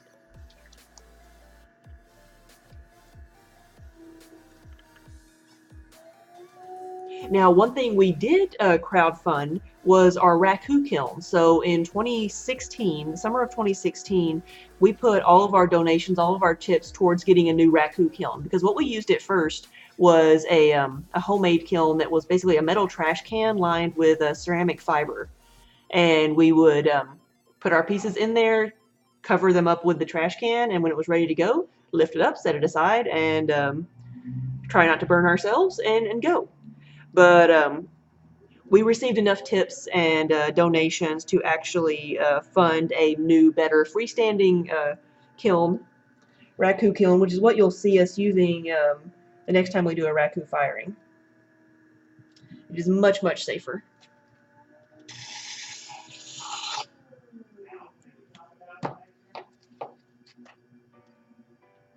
Stitch, you remember the trash can kiln? Yeah.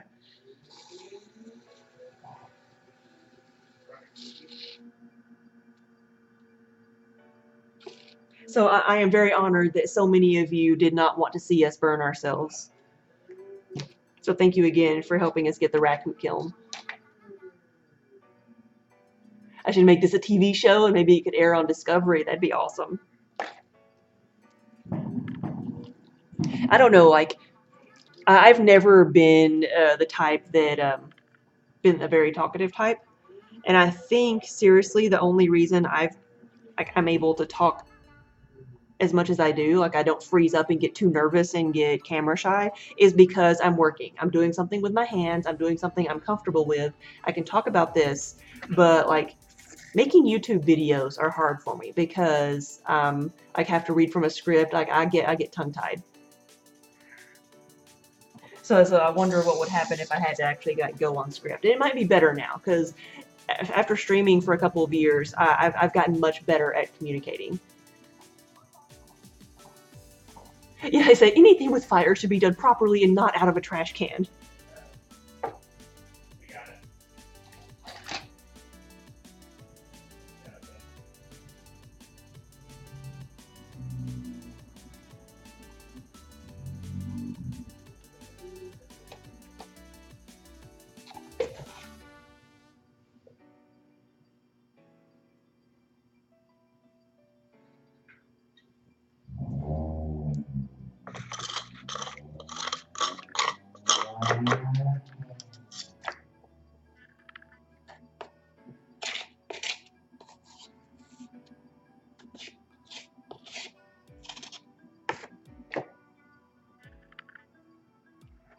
Have I ever seen The Craftsman's Legacy? I don't know. What is it? What is it?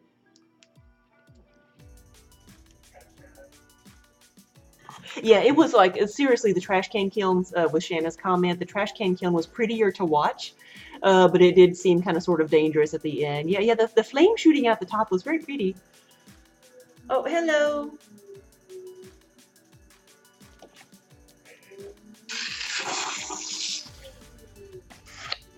Oh, I had a kitten next to me. Well, the kittens are awake. You gonna come here? Are you gonna surprise me?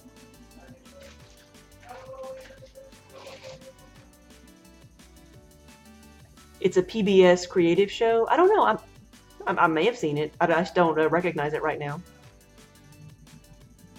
Oh yeah, coffee. You remember when you were about like 5 or 8, you got a pottery starter craft set for kids and you loved it. It was like one of those like mini pottery wheels.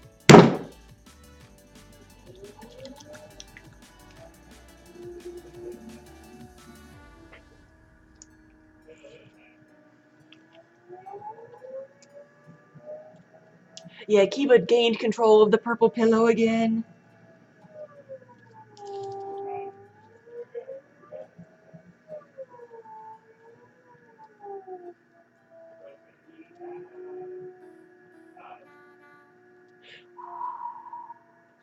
That's my leg. That's my leg. Come here.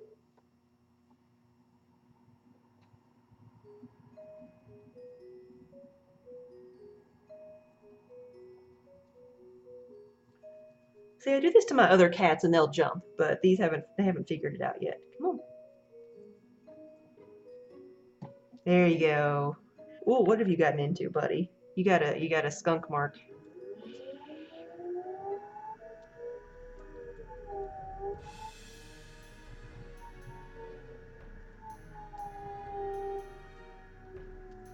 How often did I have to replace the trash can? Well, yeah, getting back to that, the reason we were looking for a new kiln, the trash can was kind of our proof of concept. Would the raku pieces sell? We made that one ourselves, and we perfected the technique for the raku firings we wanted to do, and got the glazes and everything. And we used it so much that the trash can was actually falling apart, and that's why we needed to get a new one. We needed to either make a new trash can or get something bigger, and that's what we did. So yeah, that trash can lasted about a year.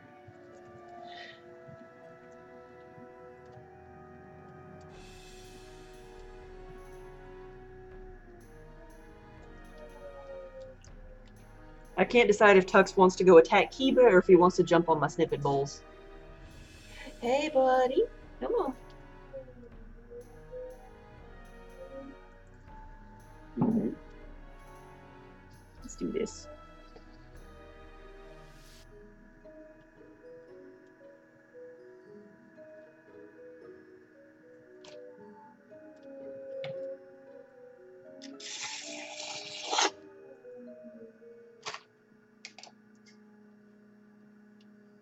Oh, he was eyeballing Kiba, yeah.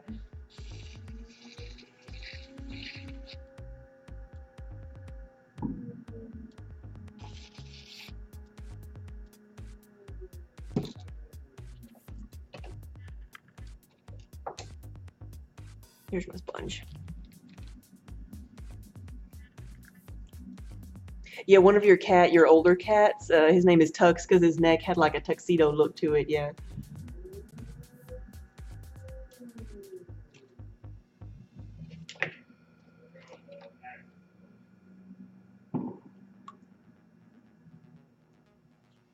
Now I'm going to do this, and you're not going to freak out, right?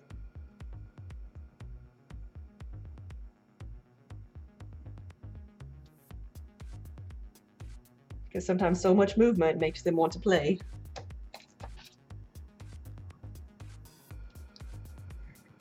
Oh, thank you, Shanna. Yeah, there's a video of the new Raku kiln because we try to stream the Raku firings when we can.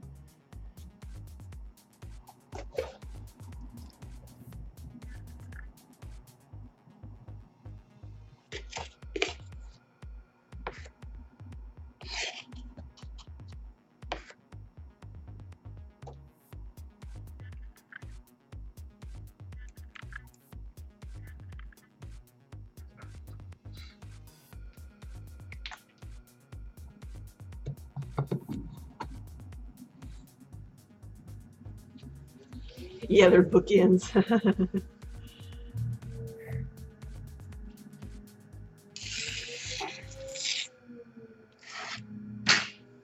Like, what are you doing? Can't figure it out.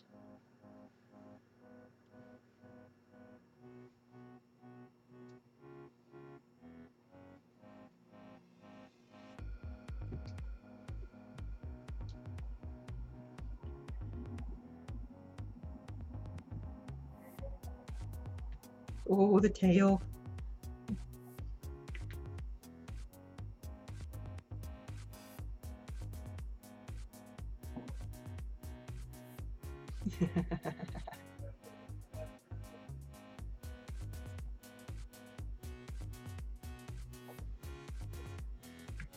Where do you think you're going? Huh? Where do you think you're going? Huh? You and your wet feet.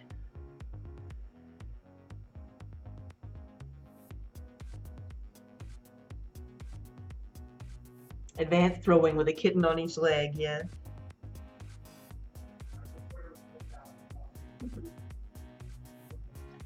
Oh, are we gonna? Oh, I got you now. I got you. Royalty Queen, yeah, thank you for the follow. And welcome to the studio.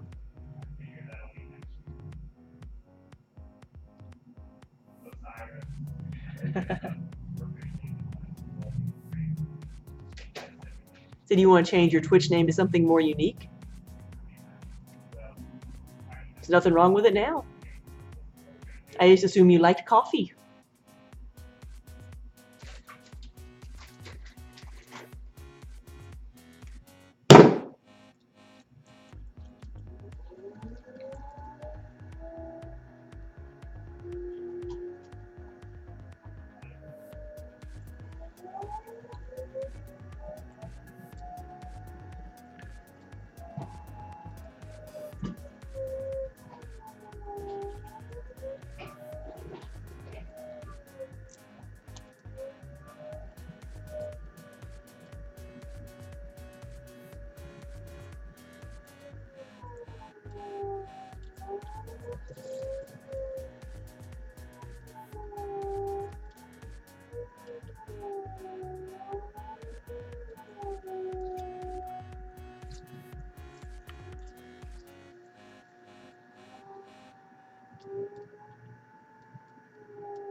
Time to make him fluffy.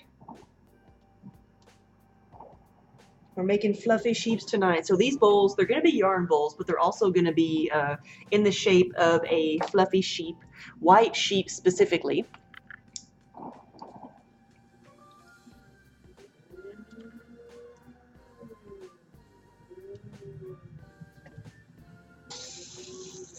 Here we go.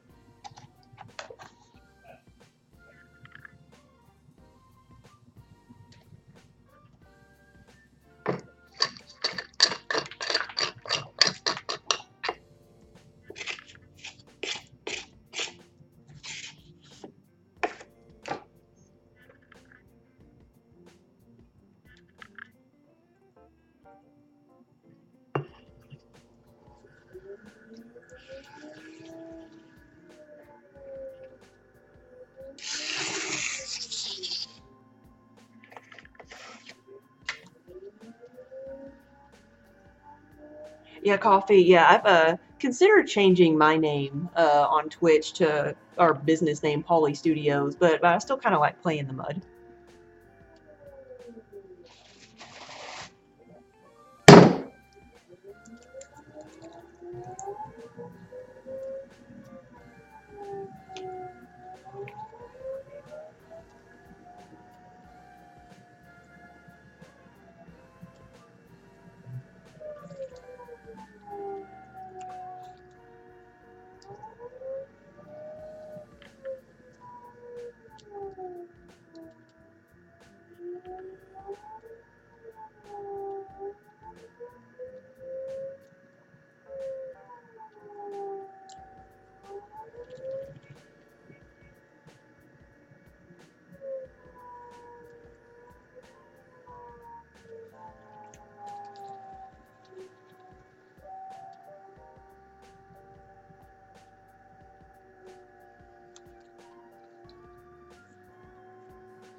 Coffee, you think I should stick with playing the mud? I think I will too.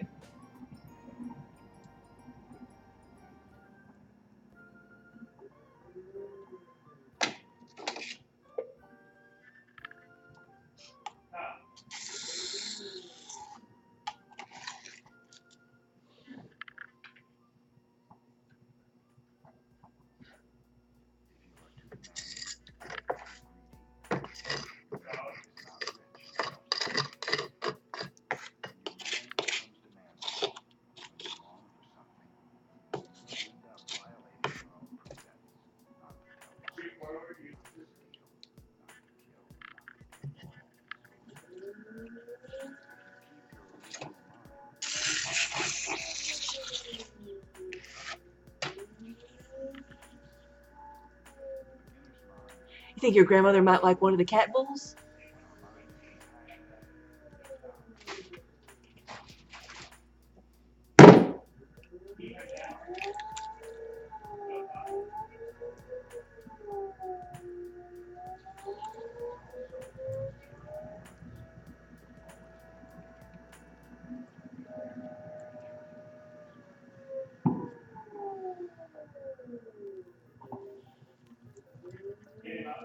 Ooh, who is my favorite cartoon character?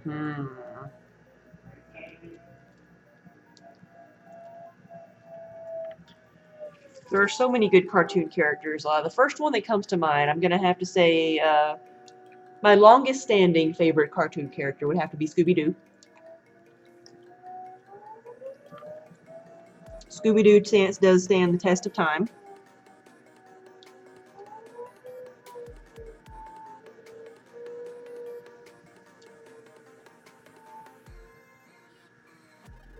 But there's so many to choose from, that's kind of hard.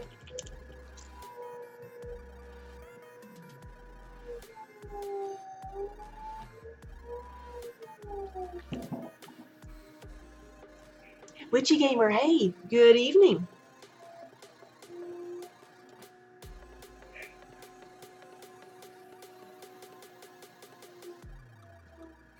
It's like, I think that needs to be broken down into your favorite hero, your favorite villain, your favorite animal, your favorite, anything. Kermit the Frog. Kermit the Frog is not a cartoon character.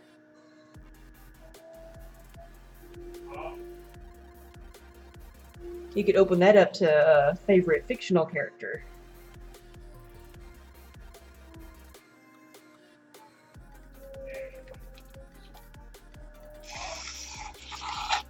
I got an opportunity to meet the voice actor of Kermit the Frog, the one that just like quit last year, that left in a rage with some anger issues. Yeah, he was at Dragon Con one year, and he actually had Kermit the puppet with him, the Muppet with him, and he was just talking about the history of Kermit the Frog and talking about puppetry, but then in from the perspective of being Kermit's voice. Witchy said you've been watching me on Facebook. You're loving the new mugs. Thank you. They did make a Kermit animated in the Muppet Babies. They did. They did.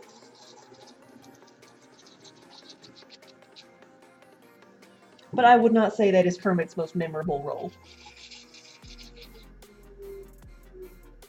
But one year, it was at Dragon Con the year that Kermit was there. Also, the voice of Big Bird was there, and I will say that those were some impressive lectures. Because the voice of Big Bird, actually the voice and the person inside Big Bird, is still the same person it's always been. Like, this person knew Jim Henson, and I'm trying to think of his name. Spinny? What, Spinny? Is that Spiny or Spinny? I don't know how to say it.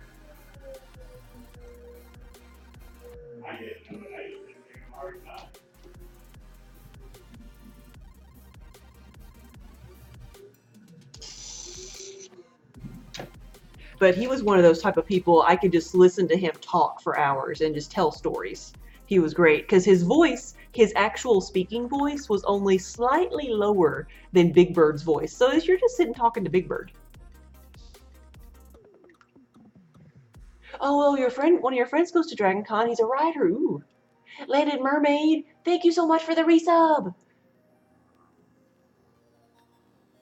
You just you just shared your 20. I thought so. Your 23rd a few days ago, but this one was too special not to share. Yes, Landed Mermaid is up for 24 months in a row. Thank you so much. 2 years.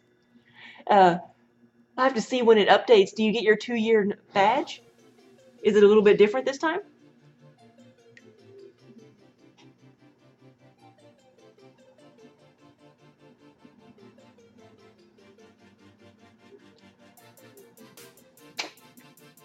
Landed Mermaid, thank you so much for all the support of the studio. You are amazing. There he is. Okay, it's still Kiba.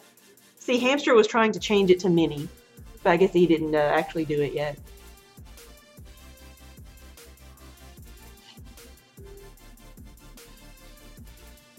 You just got out of the behavioral health hospital. Coffee?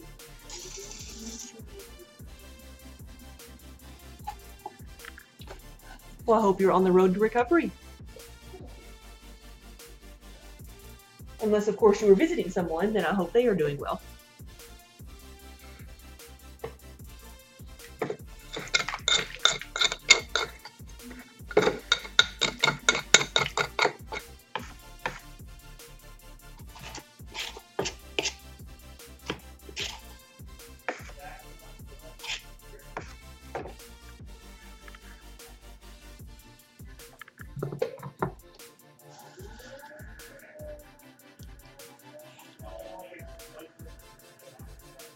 But yeah, Witchy Gamer, so your friend goes to DragonCon, does he go, like, to go to the writing tracks, or is he actually a speaker there? Because actually, I really, like, I'm not a writer at all, but I really enjoy going to some of the writing tracks, because a lot of it, they will talk about, there's so many different subjects they can talk about. It may be the role of women throughout history, or in a specific area, or how it pertains to certain, historical events that pertain to certain books that are popular right now. So I really enjoy going to those and learning about different books and different writers and stuff. Because that's usually where I lived when we went to DragonCon. I really enjoyed the literary tracks.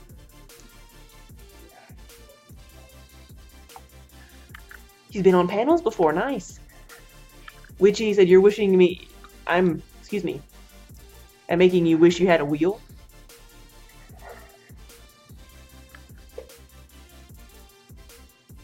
You want to play with mud, though right now you're playing with yarn. Yeah, the two don't mix very well. Well, good coffee. Your good vibes will be forever.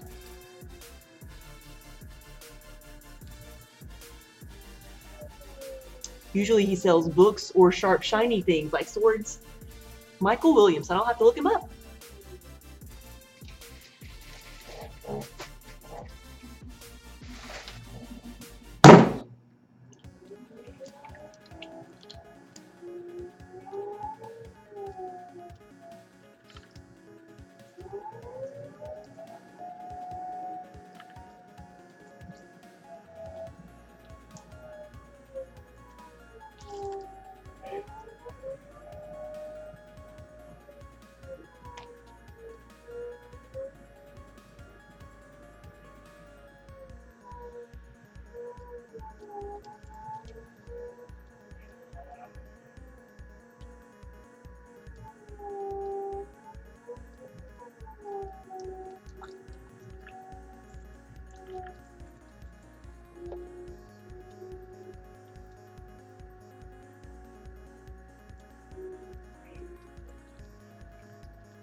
Oh, Witchy said he won't be too hard to find. Find a little knee-high blonde gal near a table with a backpack leash, and oh, she's his youngest daughter, and she lures everyone over to say hi with her bright blue eyes. Haha.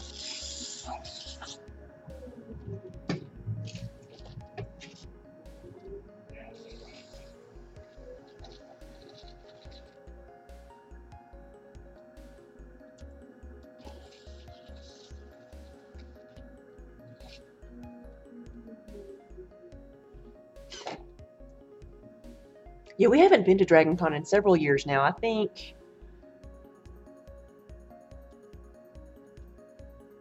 14 or 15 was our last year. I think it may have been 2014 was the last year we went.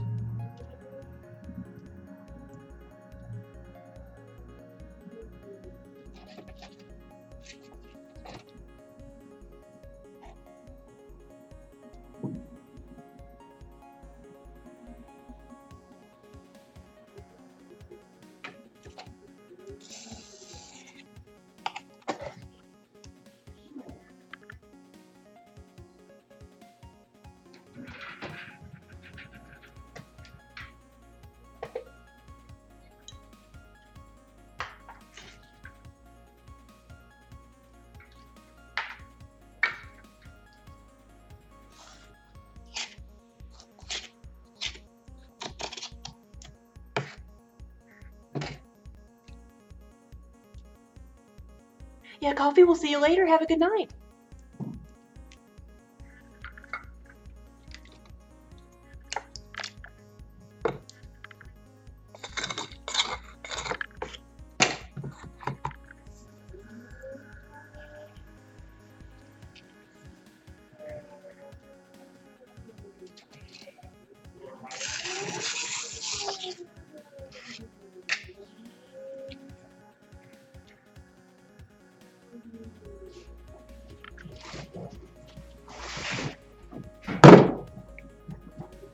Here they come.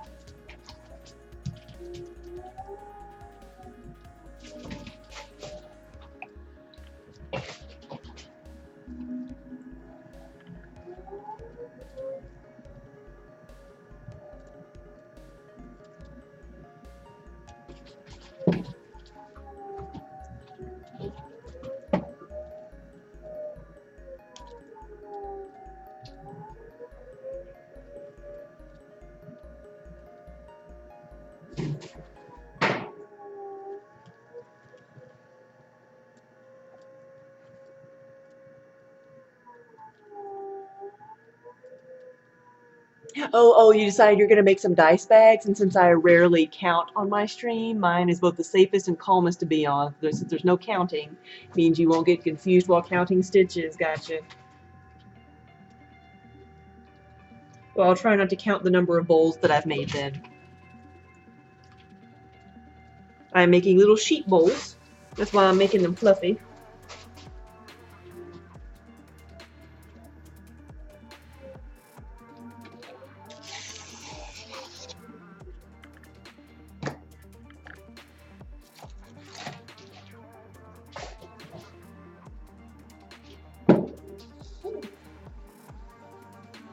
Somebody hit their head.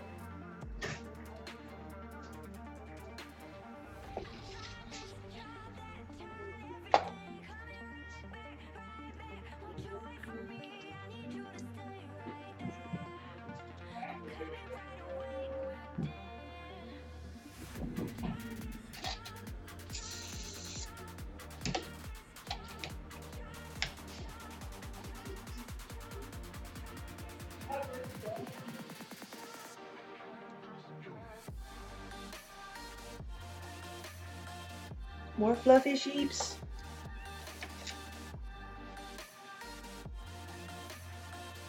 Which you see, you're fascinated because I make it look so easy. And a lot of practice.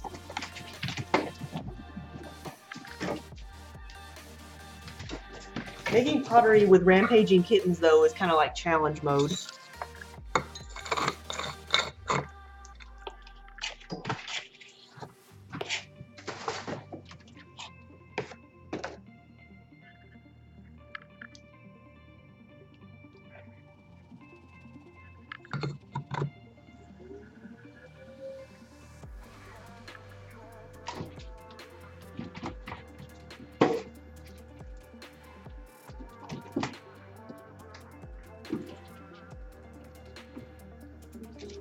Oh yeah, Colleen, when you have something you're counting and somebody starts talking, you just start counting louder.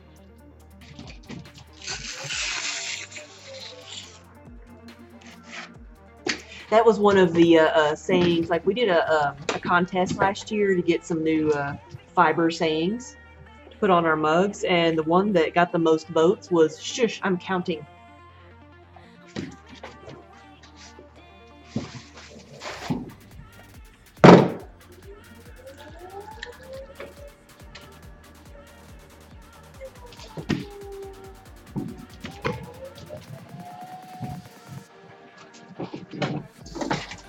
Oh goodness, guys, come on.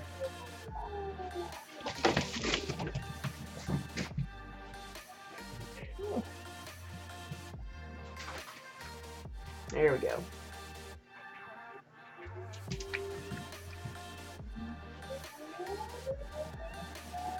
Sorry about the earthquake. I blame it all on the kittens.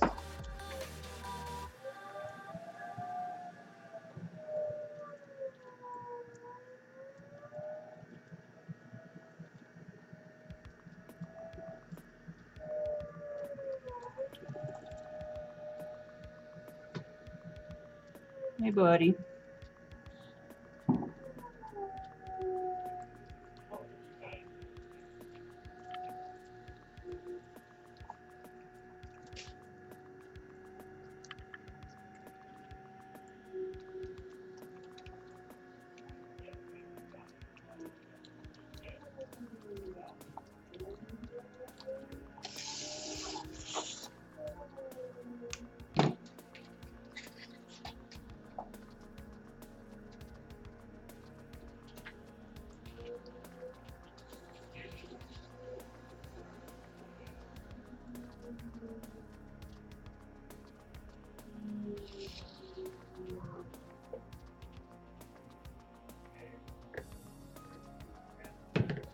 Oh, that was funny. Y'all couldn't see it, but on the other side of the Kiba's box over here, Tux tried to jump up on Kiba's head, and Kiba just like swatted him down.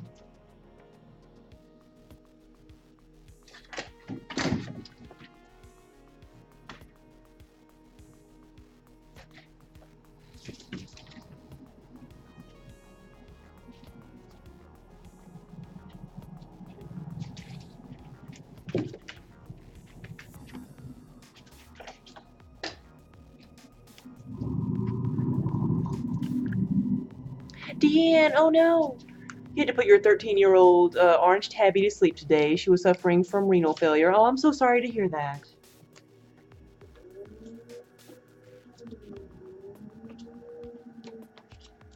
Yeah, she wasn't very old. It's never an easy thing to do, so yeah, it was a tough decision.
Kiba's like, all these kids are making too much noise.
And let's make him fluffy.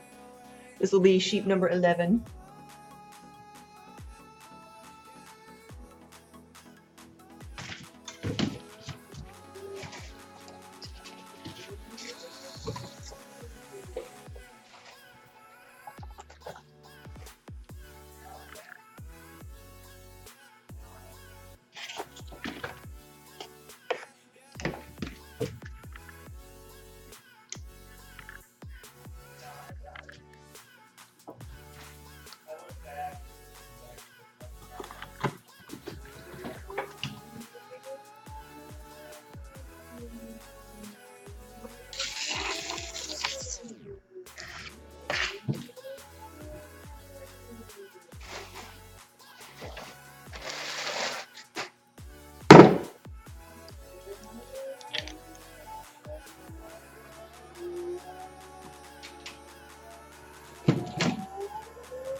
Hello. Are you done running around like a young hellion?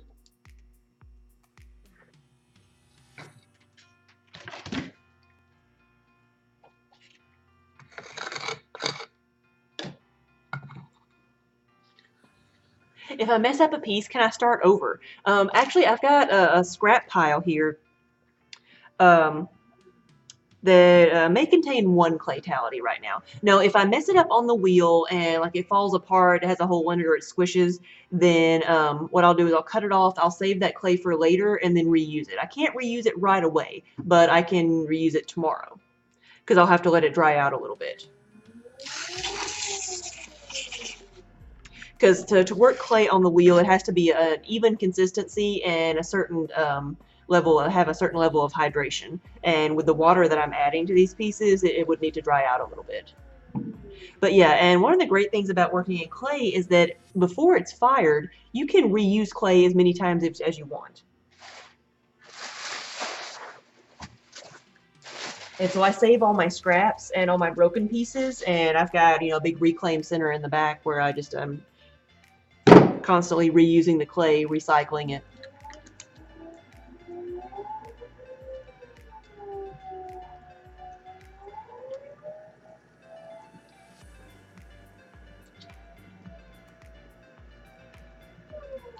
Because let's say I got this piece here. This is completely air dried, so you can see the difference in color a little bit. This was a spoon rest that one of the kittens stepped on, so it's got like almost 2 spouts. So I probably won't save it. So let's see. I was going to try to prop it up so that the whole thing wouldn't be in the water, but I can't do that. I'm just gonna see if it'll sit here. Put that in the water and then we'll see what it looks like in a few minutes. Do I have time to be creative just for me or make something just because I want to?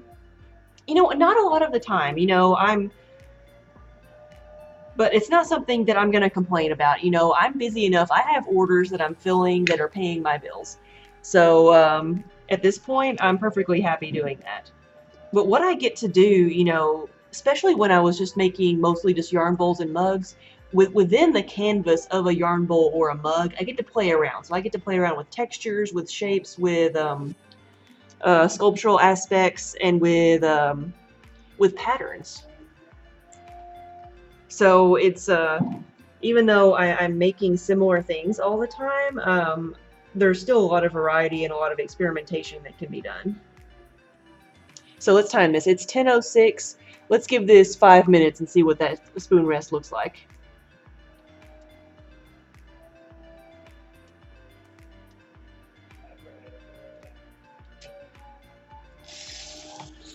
Hey, Tux. What you doing, buddy? That purple pillow could be all yours. He's like, I knows it. What's been my most challenging order to make? The witch. That's the one I just I'm mostly done with the sculpting part. Now I've got to make sure it fires correctly and I've got to paint it. So I'm not done with it yet, but it's been pretty challenging. The volcano vases, those were challenging. Yeah, where I had to make 24-inch tall vases, and I ended up making them in 3 different pieces.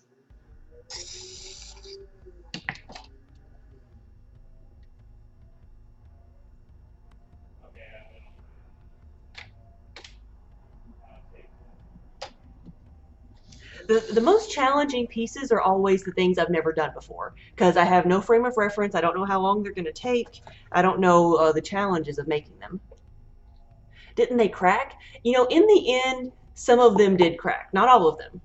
But, and they made it through the bisque. They made it through the glaze. They cracked during the decal firing, which makes me think that it was because maybe it went up too fast or cooled down too fast. One or the other for that size of a piece. Because I've never had any of the mugs have problems.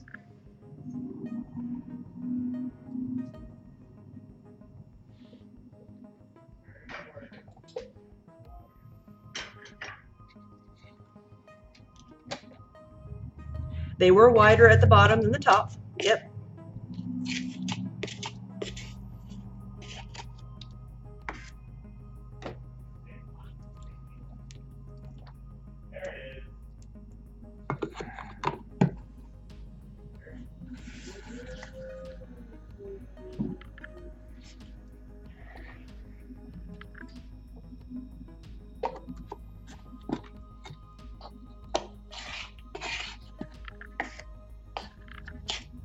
I guess I didn't check the bottom of this one. Had all kinds of stuff stuck to it.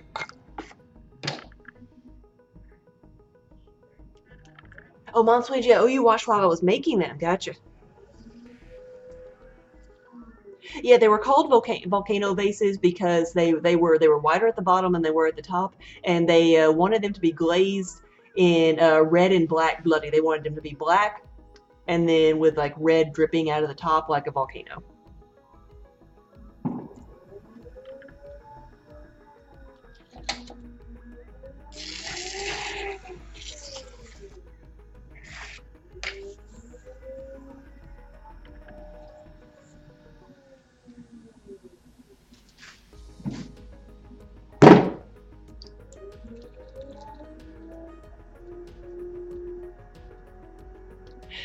They put smoke machines in them, but they were so large that the smoke machines didn't do much. The smoke machine they had was so small, and the vases were so large that it didn't do much.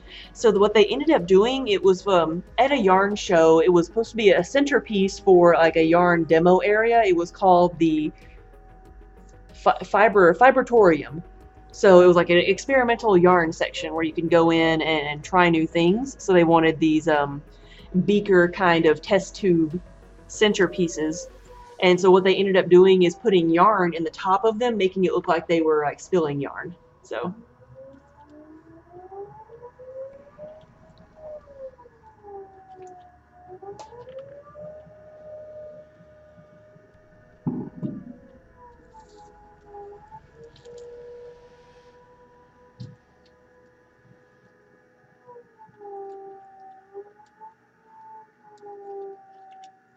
Time for more clay water.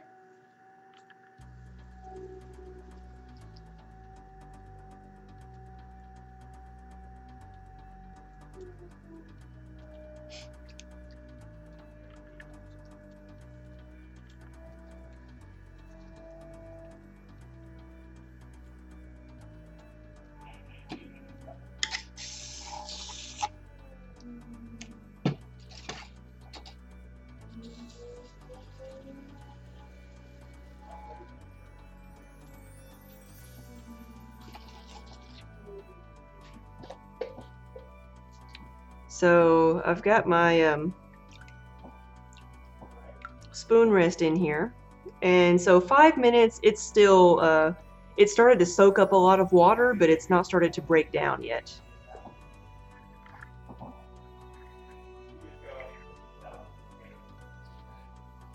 Here we go.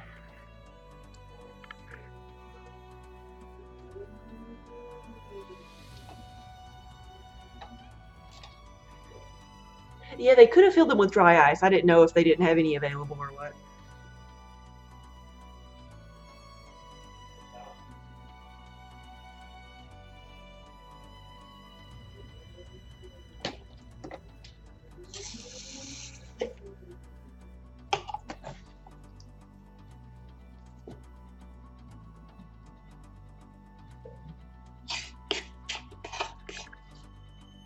Whoops.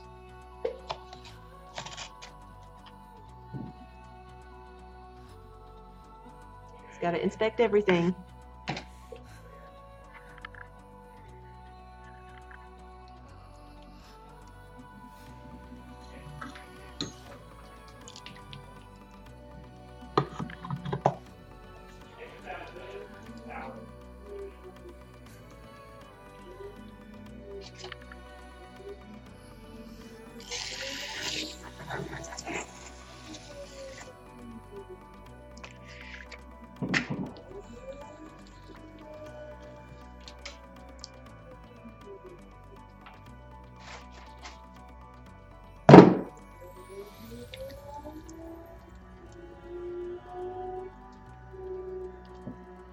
Has the cat ever come all the way onto the wheel while I was working? Oh yeah, not usually when it's spinning.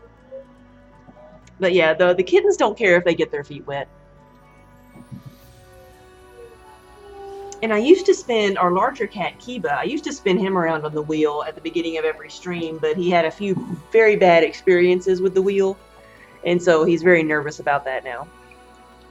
Like one day because I would spin him around real slowly, kind of like this, but one day my wheel was set to a different setting, and I flipped it on when the cat was on here, and it just started going as fast as it could go, and it slung him off, you know.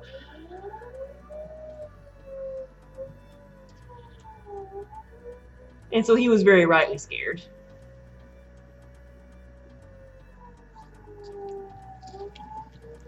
Rebel, hey, good evening. It's going pretty good. Just making some of my animal yarn bowls here.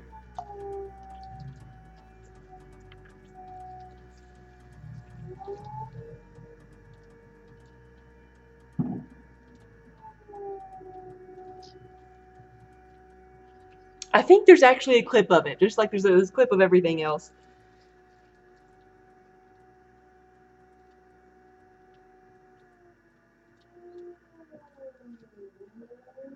The day we broke Kiba's tiny little trust. And that was before we brought the kittens in.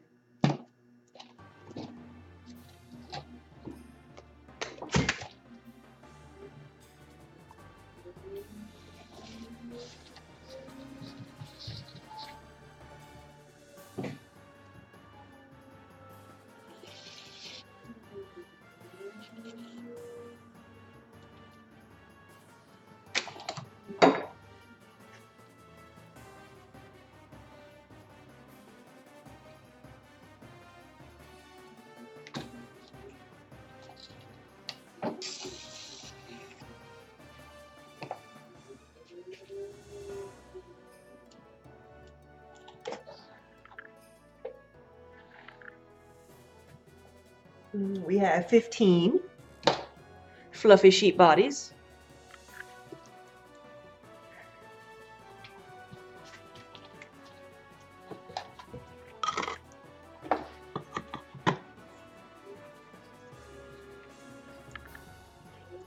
And Rebel Boy, thank you for the follow.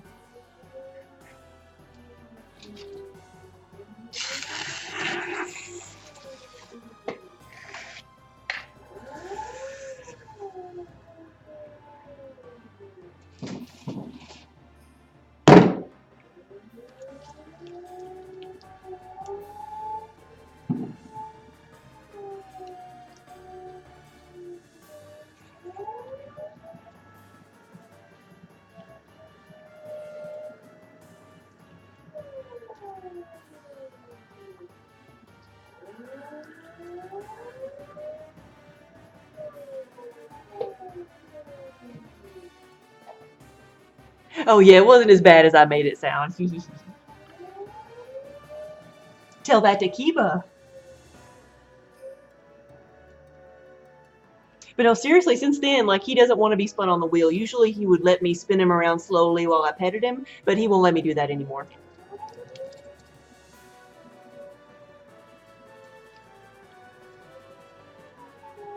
Rebel, how long have I been doing pottery? It's been 15 years since I took my first class. And that was in college.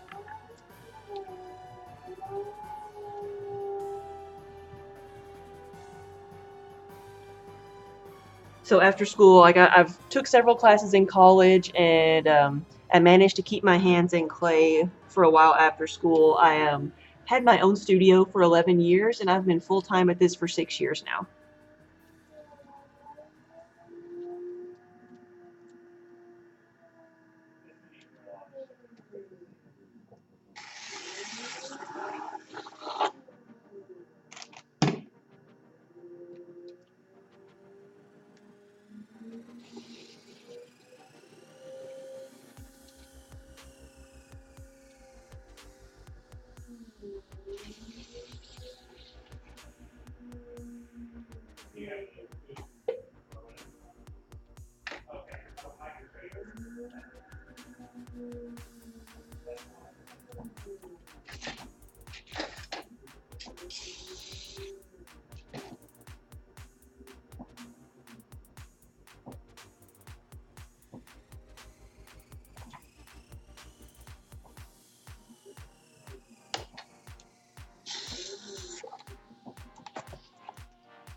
Oh, Rebel, you're a creative streamer yourself, and you make handmade custom hunting accessories. Ooh, like what?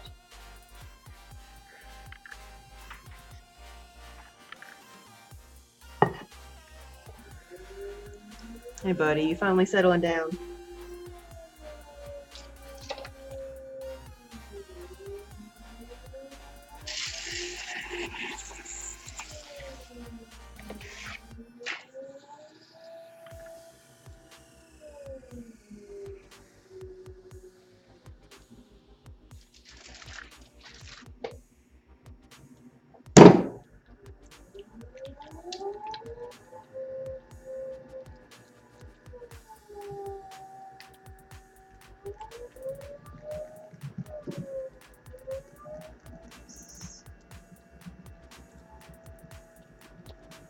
So what he did, that premeditation there, he jumped behind me. Akiba is right behind me. You probably can't see him. Oh, he's on a box. Okay, that's what he's doing. But the kitten ran and made a mighty leap to land in front of Kiba. Kiba didn't blink at him, then he ran away.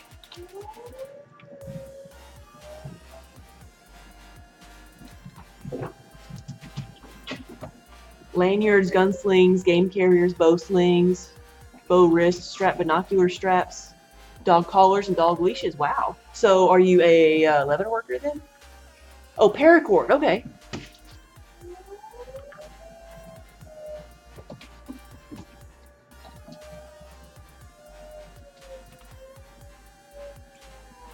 Somebody else was doing that too. Does Rabbit Man still make still stream?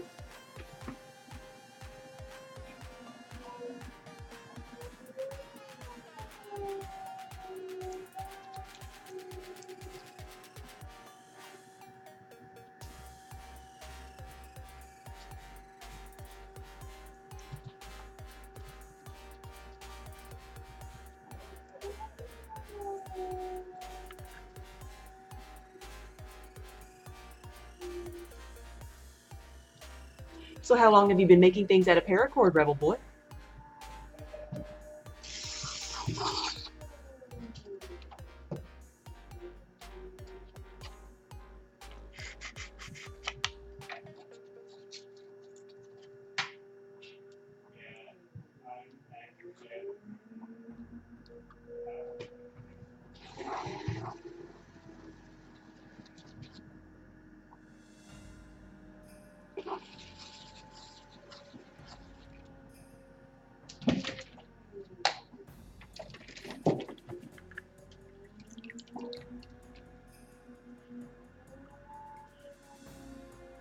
Yeah, I was like I said, I was already full time at this before I started streaming. But for me, streaming has really helped me.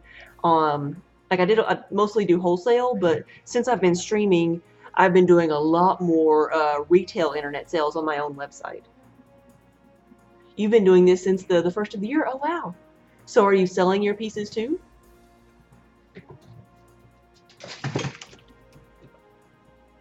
Okay, you don't know if he's still streaming or not. The most recent you can find from him is in 2016. Wow. Okay.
Yeah, Doppelganger said when you can move and get better internet, you're going to start streaming more. Right now, you only have one speed option in your area, and it's not fast. Gotcha.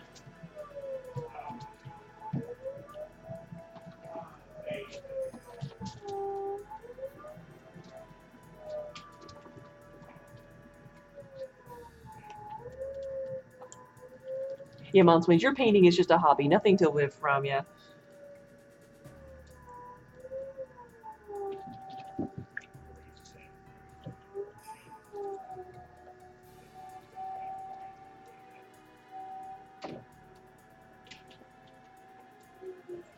Well, Rebel Boy, have you seen increased sales since you started streaming?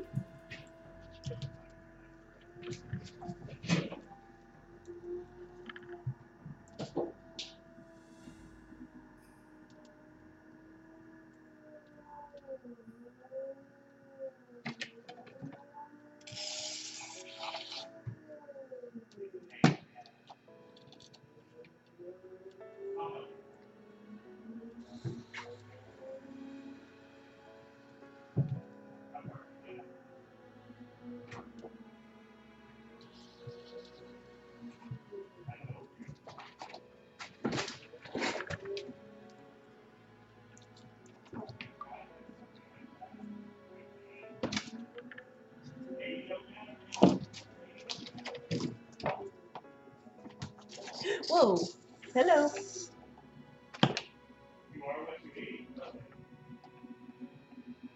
Oh, Stitch, you say you don't have a creative artistic bone in your body? That or it's broken. You can do perler beads, but you never have inspiration to do it.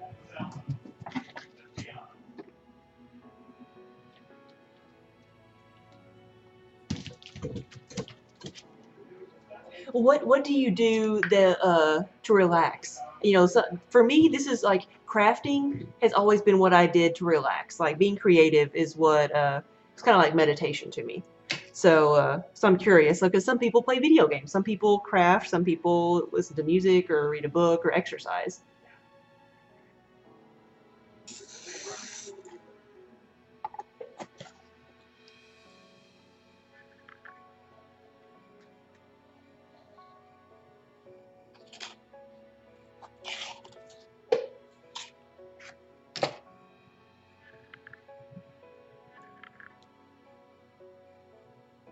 Oh, you've got a gun show coming up this weekend, so good luck.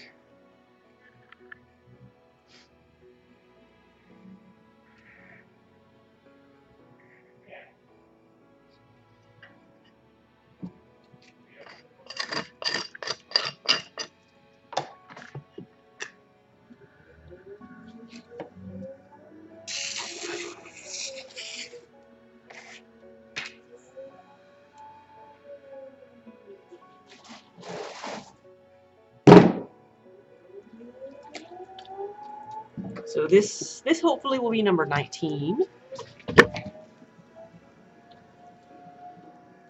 So Stitch, so you listen to music, you watch random stuff on YouTube, and then come here when I'm streaming. It's very calming to watch, yes. Yeah, Rebel, for your gun show, you're really excited and nervous. Yeah, oh yeah, I know that feeling. That's always the feeling you get before going to a show because you've got all this stuff you've worked on. You've got all the stock that you're wanting to sell, and you never know what's going to sell and what's not going to sell.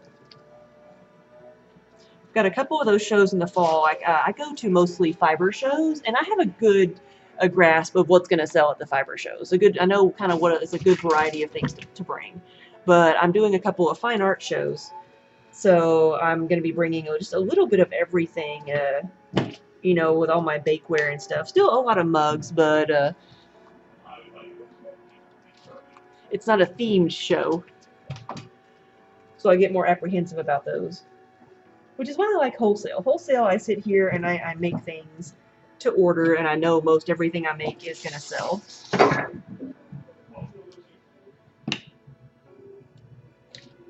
Yeah, sorry about the earthquake, guys.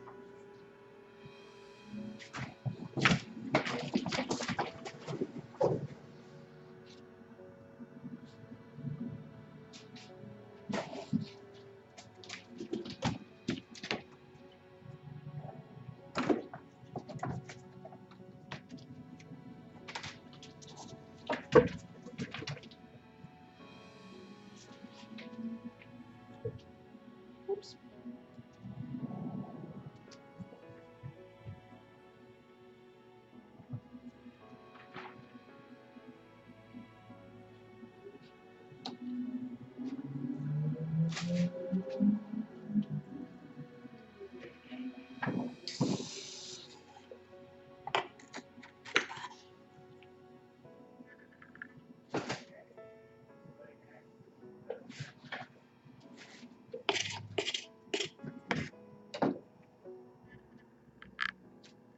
So, Stitch, any plans to come to North Carolina? Why, yes, we are going to come there. We are going to be in Asheville, or just south of Asheville, at the Ag Center there next to the airport. We're going to be there the last weekend in October for the Southeastern Animal Fiber Fair, SAF. Coog, hey, thank you for the cheers.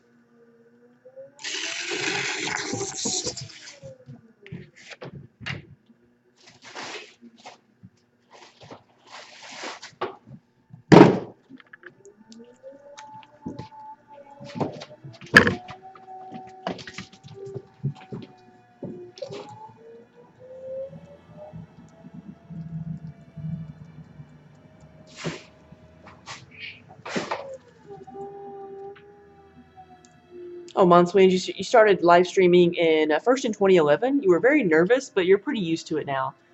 You speak naturally to your watchers, and you were much more afraid to speak in English. Yeah, no, like streaming. We've been streaming since 2015, and I can say like I've noticed a big difference in myself in the way that I teach my students when I have students. I don't have very many, but like talking about my process so much has really helped me be able to describe it to somebody coming into the process for the first time, because I had really gotten to the point where I kind of forgot how to start over, and when trying to explain something simply to someone else. And I'm just a naturally quiet, shy person, so having to talk, basically talk to myself every day has gotten me used to talking more. Oh, it's across the state from you, but it's somewhere you've been wanting to visit it. October should be beautiful. Oh yeah, that's the time to go see it if you want to go see it. All the fall leaves, all the fall colors.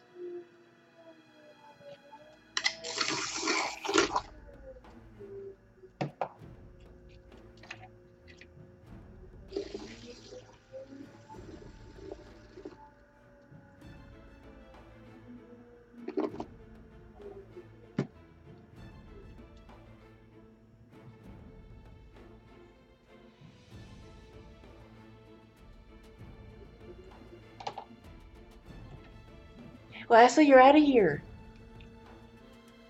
Yeah, have a good night. And yes, have a happy 4th of July tomorrow. Have fun. We'll see you later.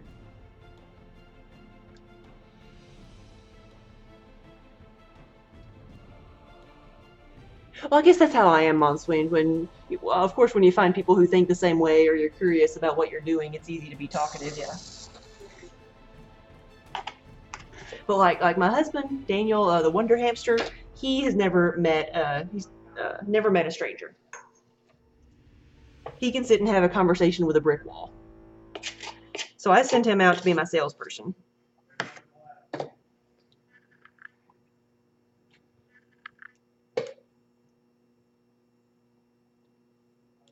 Oh, Coog, sometimes you watch the replays to help you de-stress. Say you've worked for a long time and you say, I do a good job hosting the stream and acknowledging the chat consistently, and it's a very chill stream. Thank you.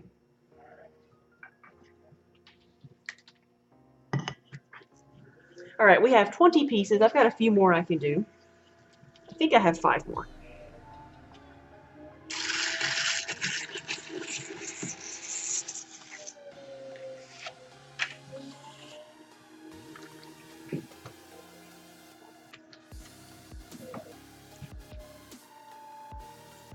Oh, Stitch said living somewhere with 4 distinct seasons is new to you, because in Texas it's just heat, yeah.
Wild Zane, you say Oklahoma is pretty much the same, except you do have 2 seasons, hot and cold.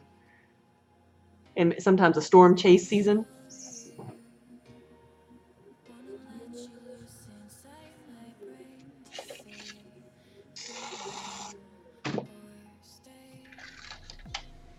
Let's make this one fluffy.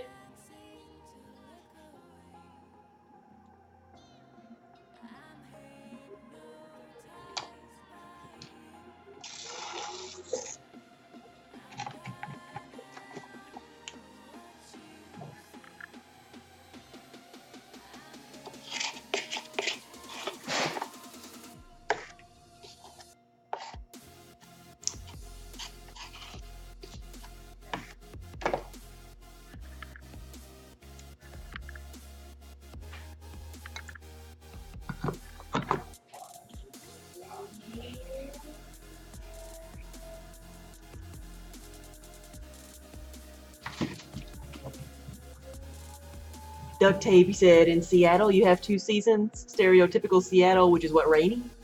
And then blue sky, warm summer. Hey, that sounds good.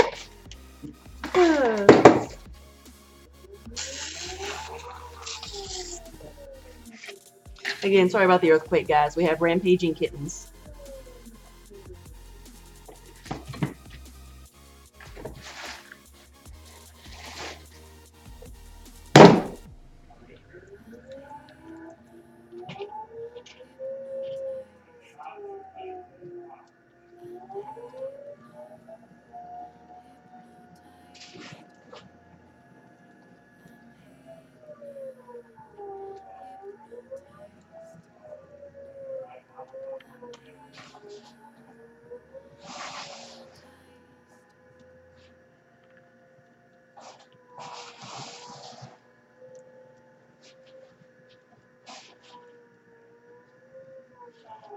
When's the next time I'm doing a glazing stream? Oh, goodness.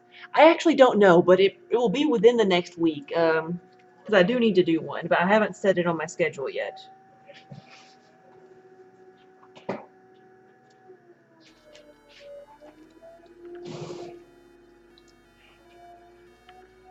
You hear Hamster? Yeah, he's playing a game.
Have the kittens destroyed the studio? No, they haven't destroyed the studio, but they run around like crazy beings, like they're doing like they've been doing all night.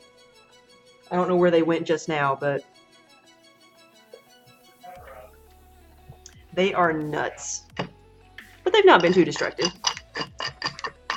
Like they haven't broken anything that's finished. The worst they do is they like to jump in amongst all my pots that I have laying here, especially when I have them covered in plastic, because they like to play with the plastic because it makes a rattly sound.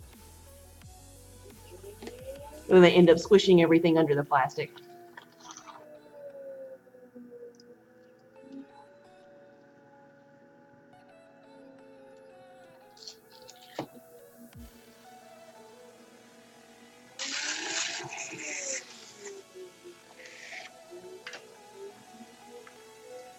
I have a form I make for the kitty faces. Do I have one for the sheep faces too? Yes.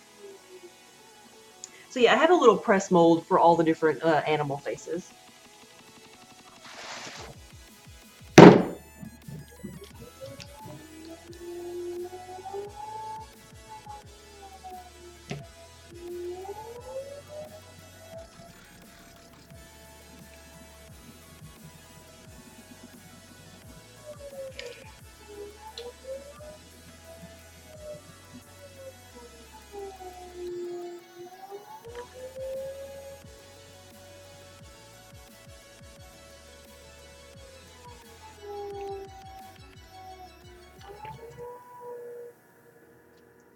Yeah, we have had some epic mug squishes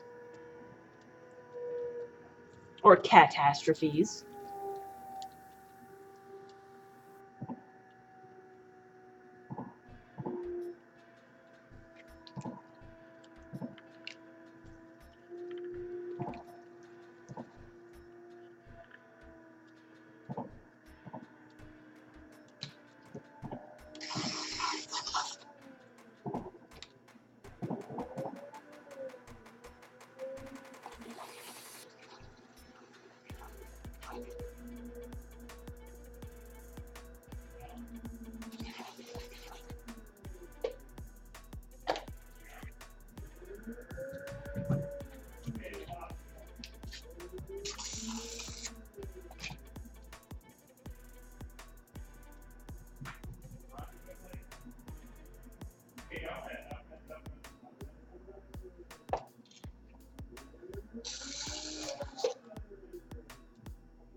Lucy, hey, you say this is almost a hypnotic to watch. Yes, I've had a lot of people tell me that. Mesmerizing, relaxing, hypnotic.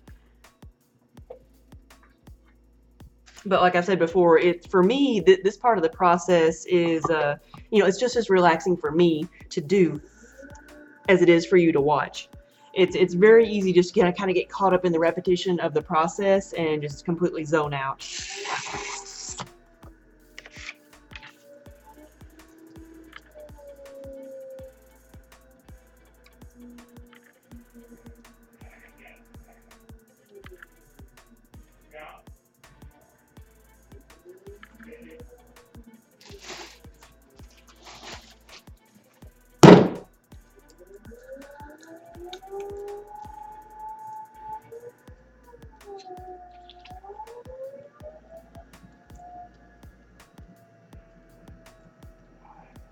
Yeah, spinning yarn is the same for you. Yes, yeah, watching people spin yarn is just as probably for me, it's as hypnotizing as I'm assuming it is for people watching me.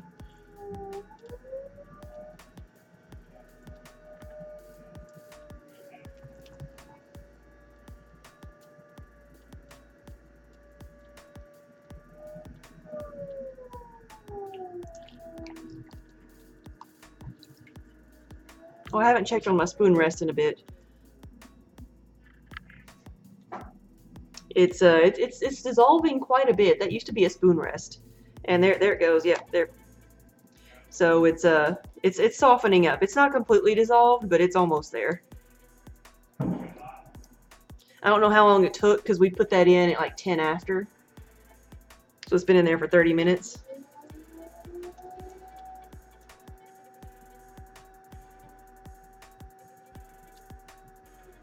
But I was just kind of showing the progression of how long it takes to dissolve a piece of clay in water. It doesn't take all that long.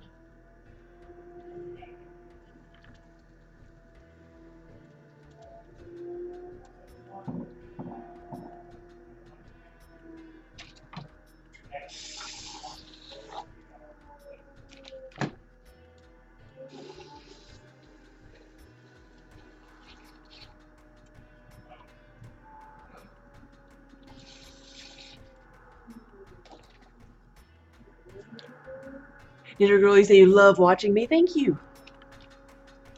How did I learn to do this? I actually took my first class in college, and I've just never stopped. Took several classes in college, and then after I graduated, I started working with and helping another full-time potter. And he kind of taught me, the business side of being an artist and helped me improve my throwing skills. I worked with him for a couple of years, and then we moved to Kentucky, which is where we are now. And I've had my own studio space here for 11 years, and I've been full-time at this for 6 years now.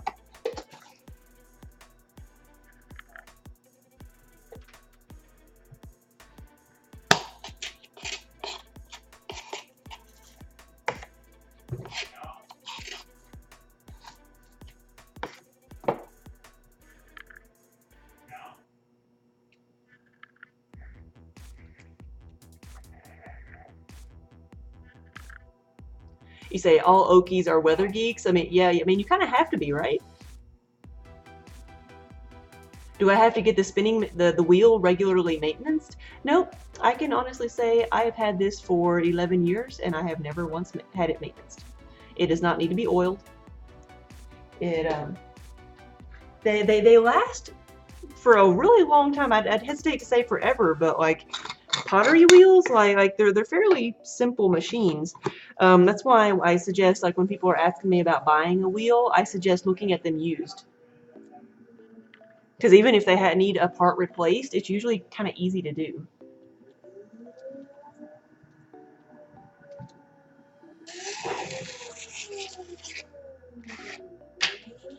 Now, different machines may need different maintenance, but this one does not need anything special.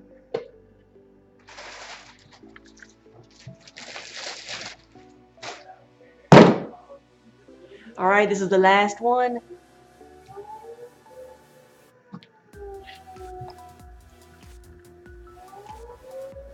This will give me 35 of these and 7 snippets. That's 42. And then I did what, 4 or 5 of the thread cups.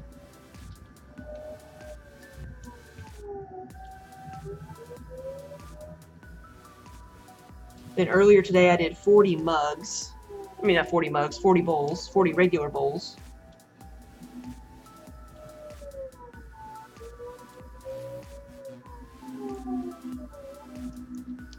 So that's 65 bowls altogether.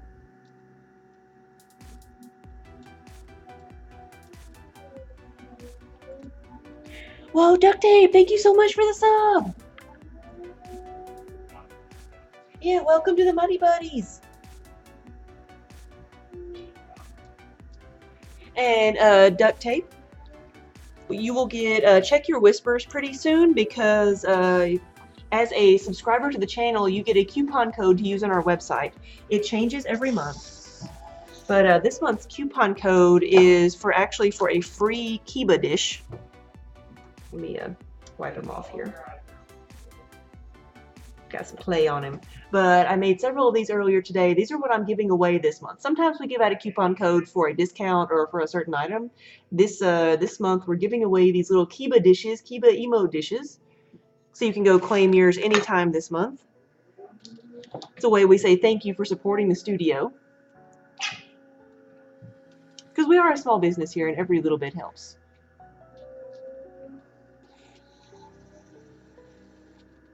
So how hard do I have to push on the clay?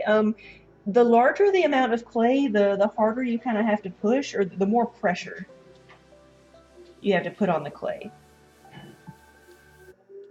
So you don't really need like super strong muscles to move the clay around, you just have to have leverage.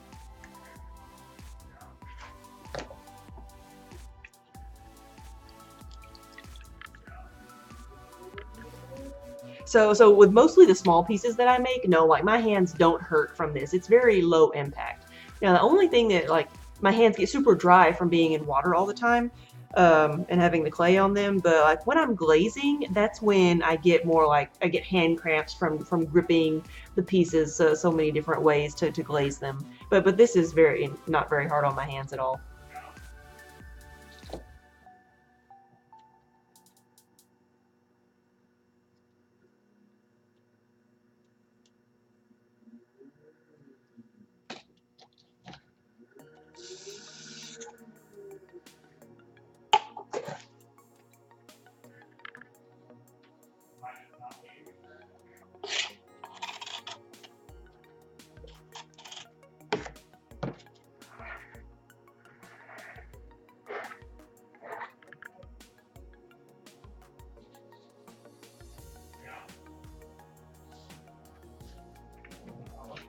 So I'm done. So we have 65 bowls. I made like 25 of the mini dishes, the Notions dishes, and then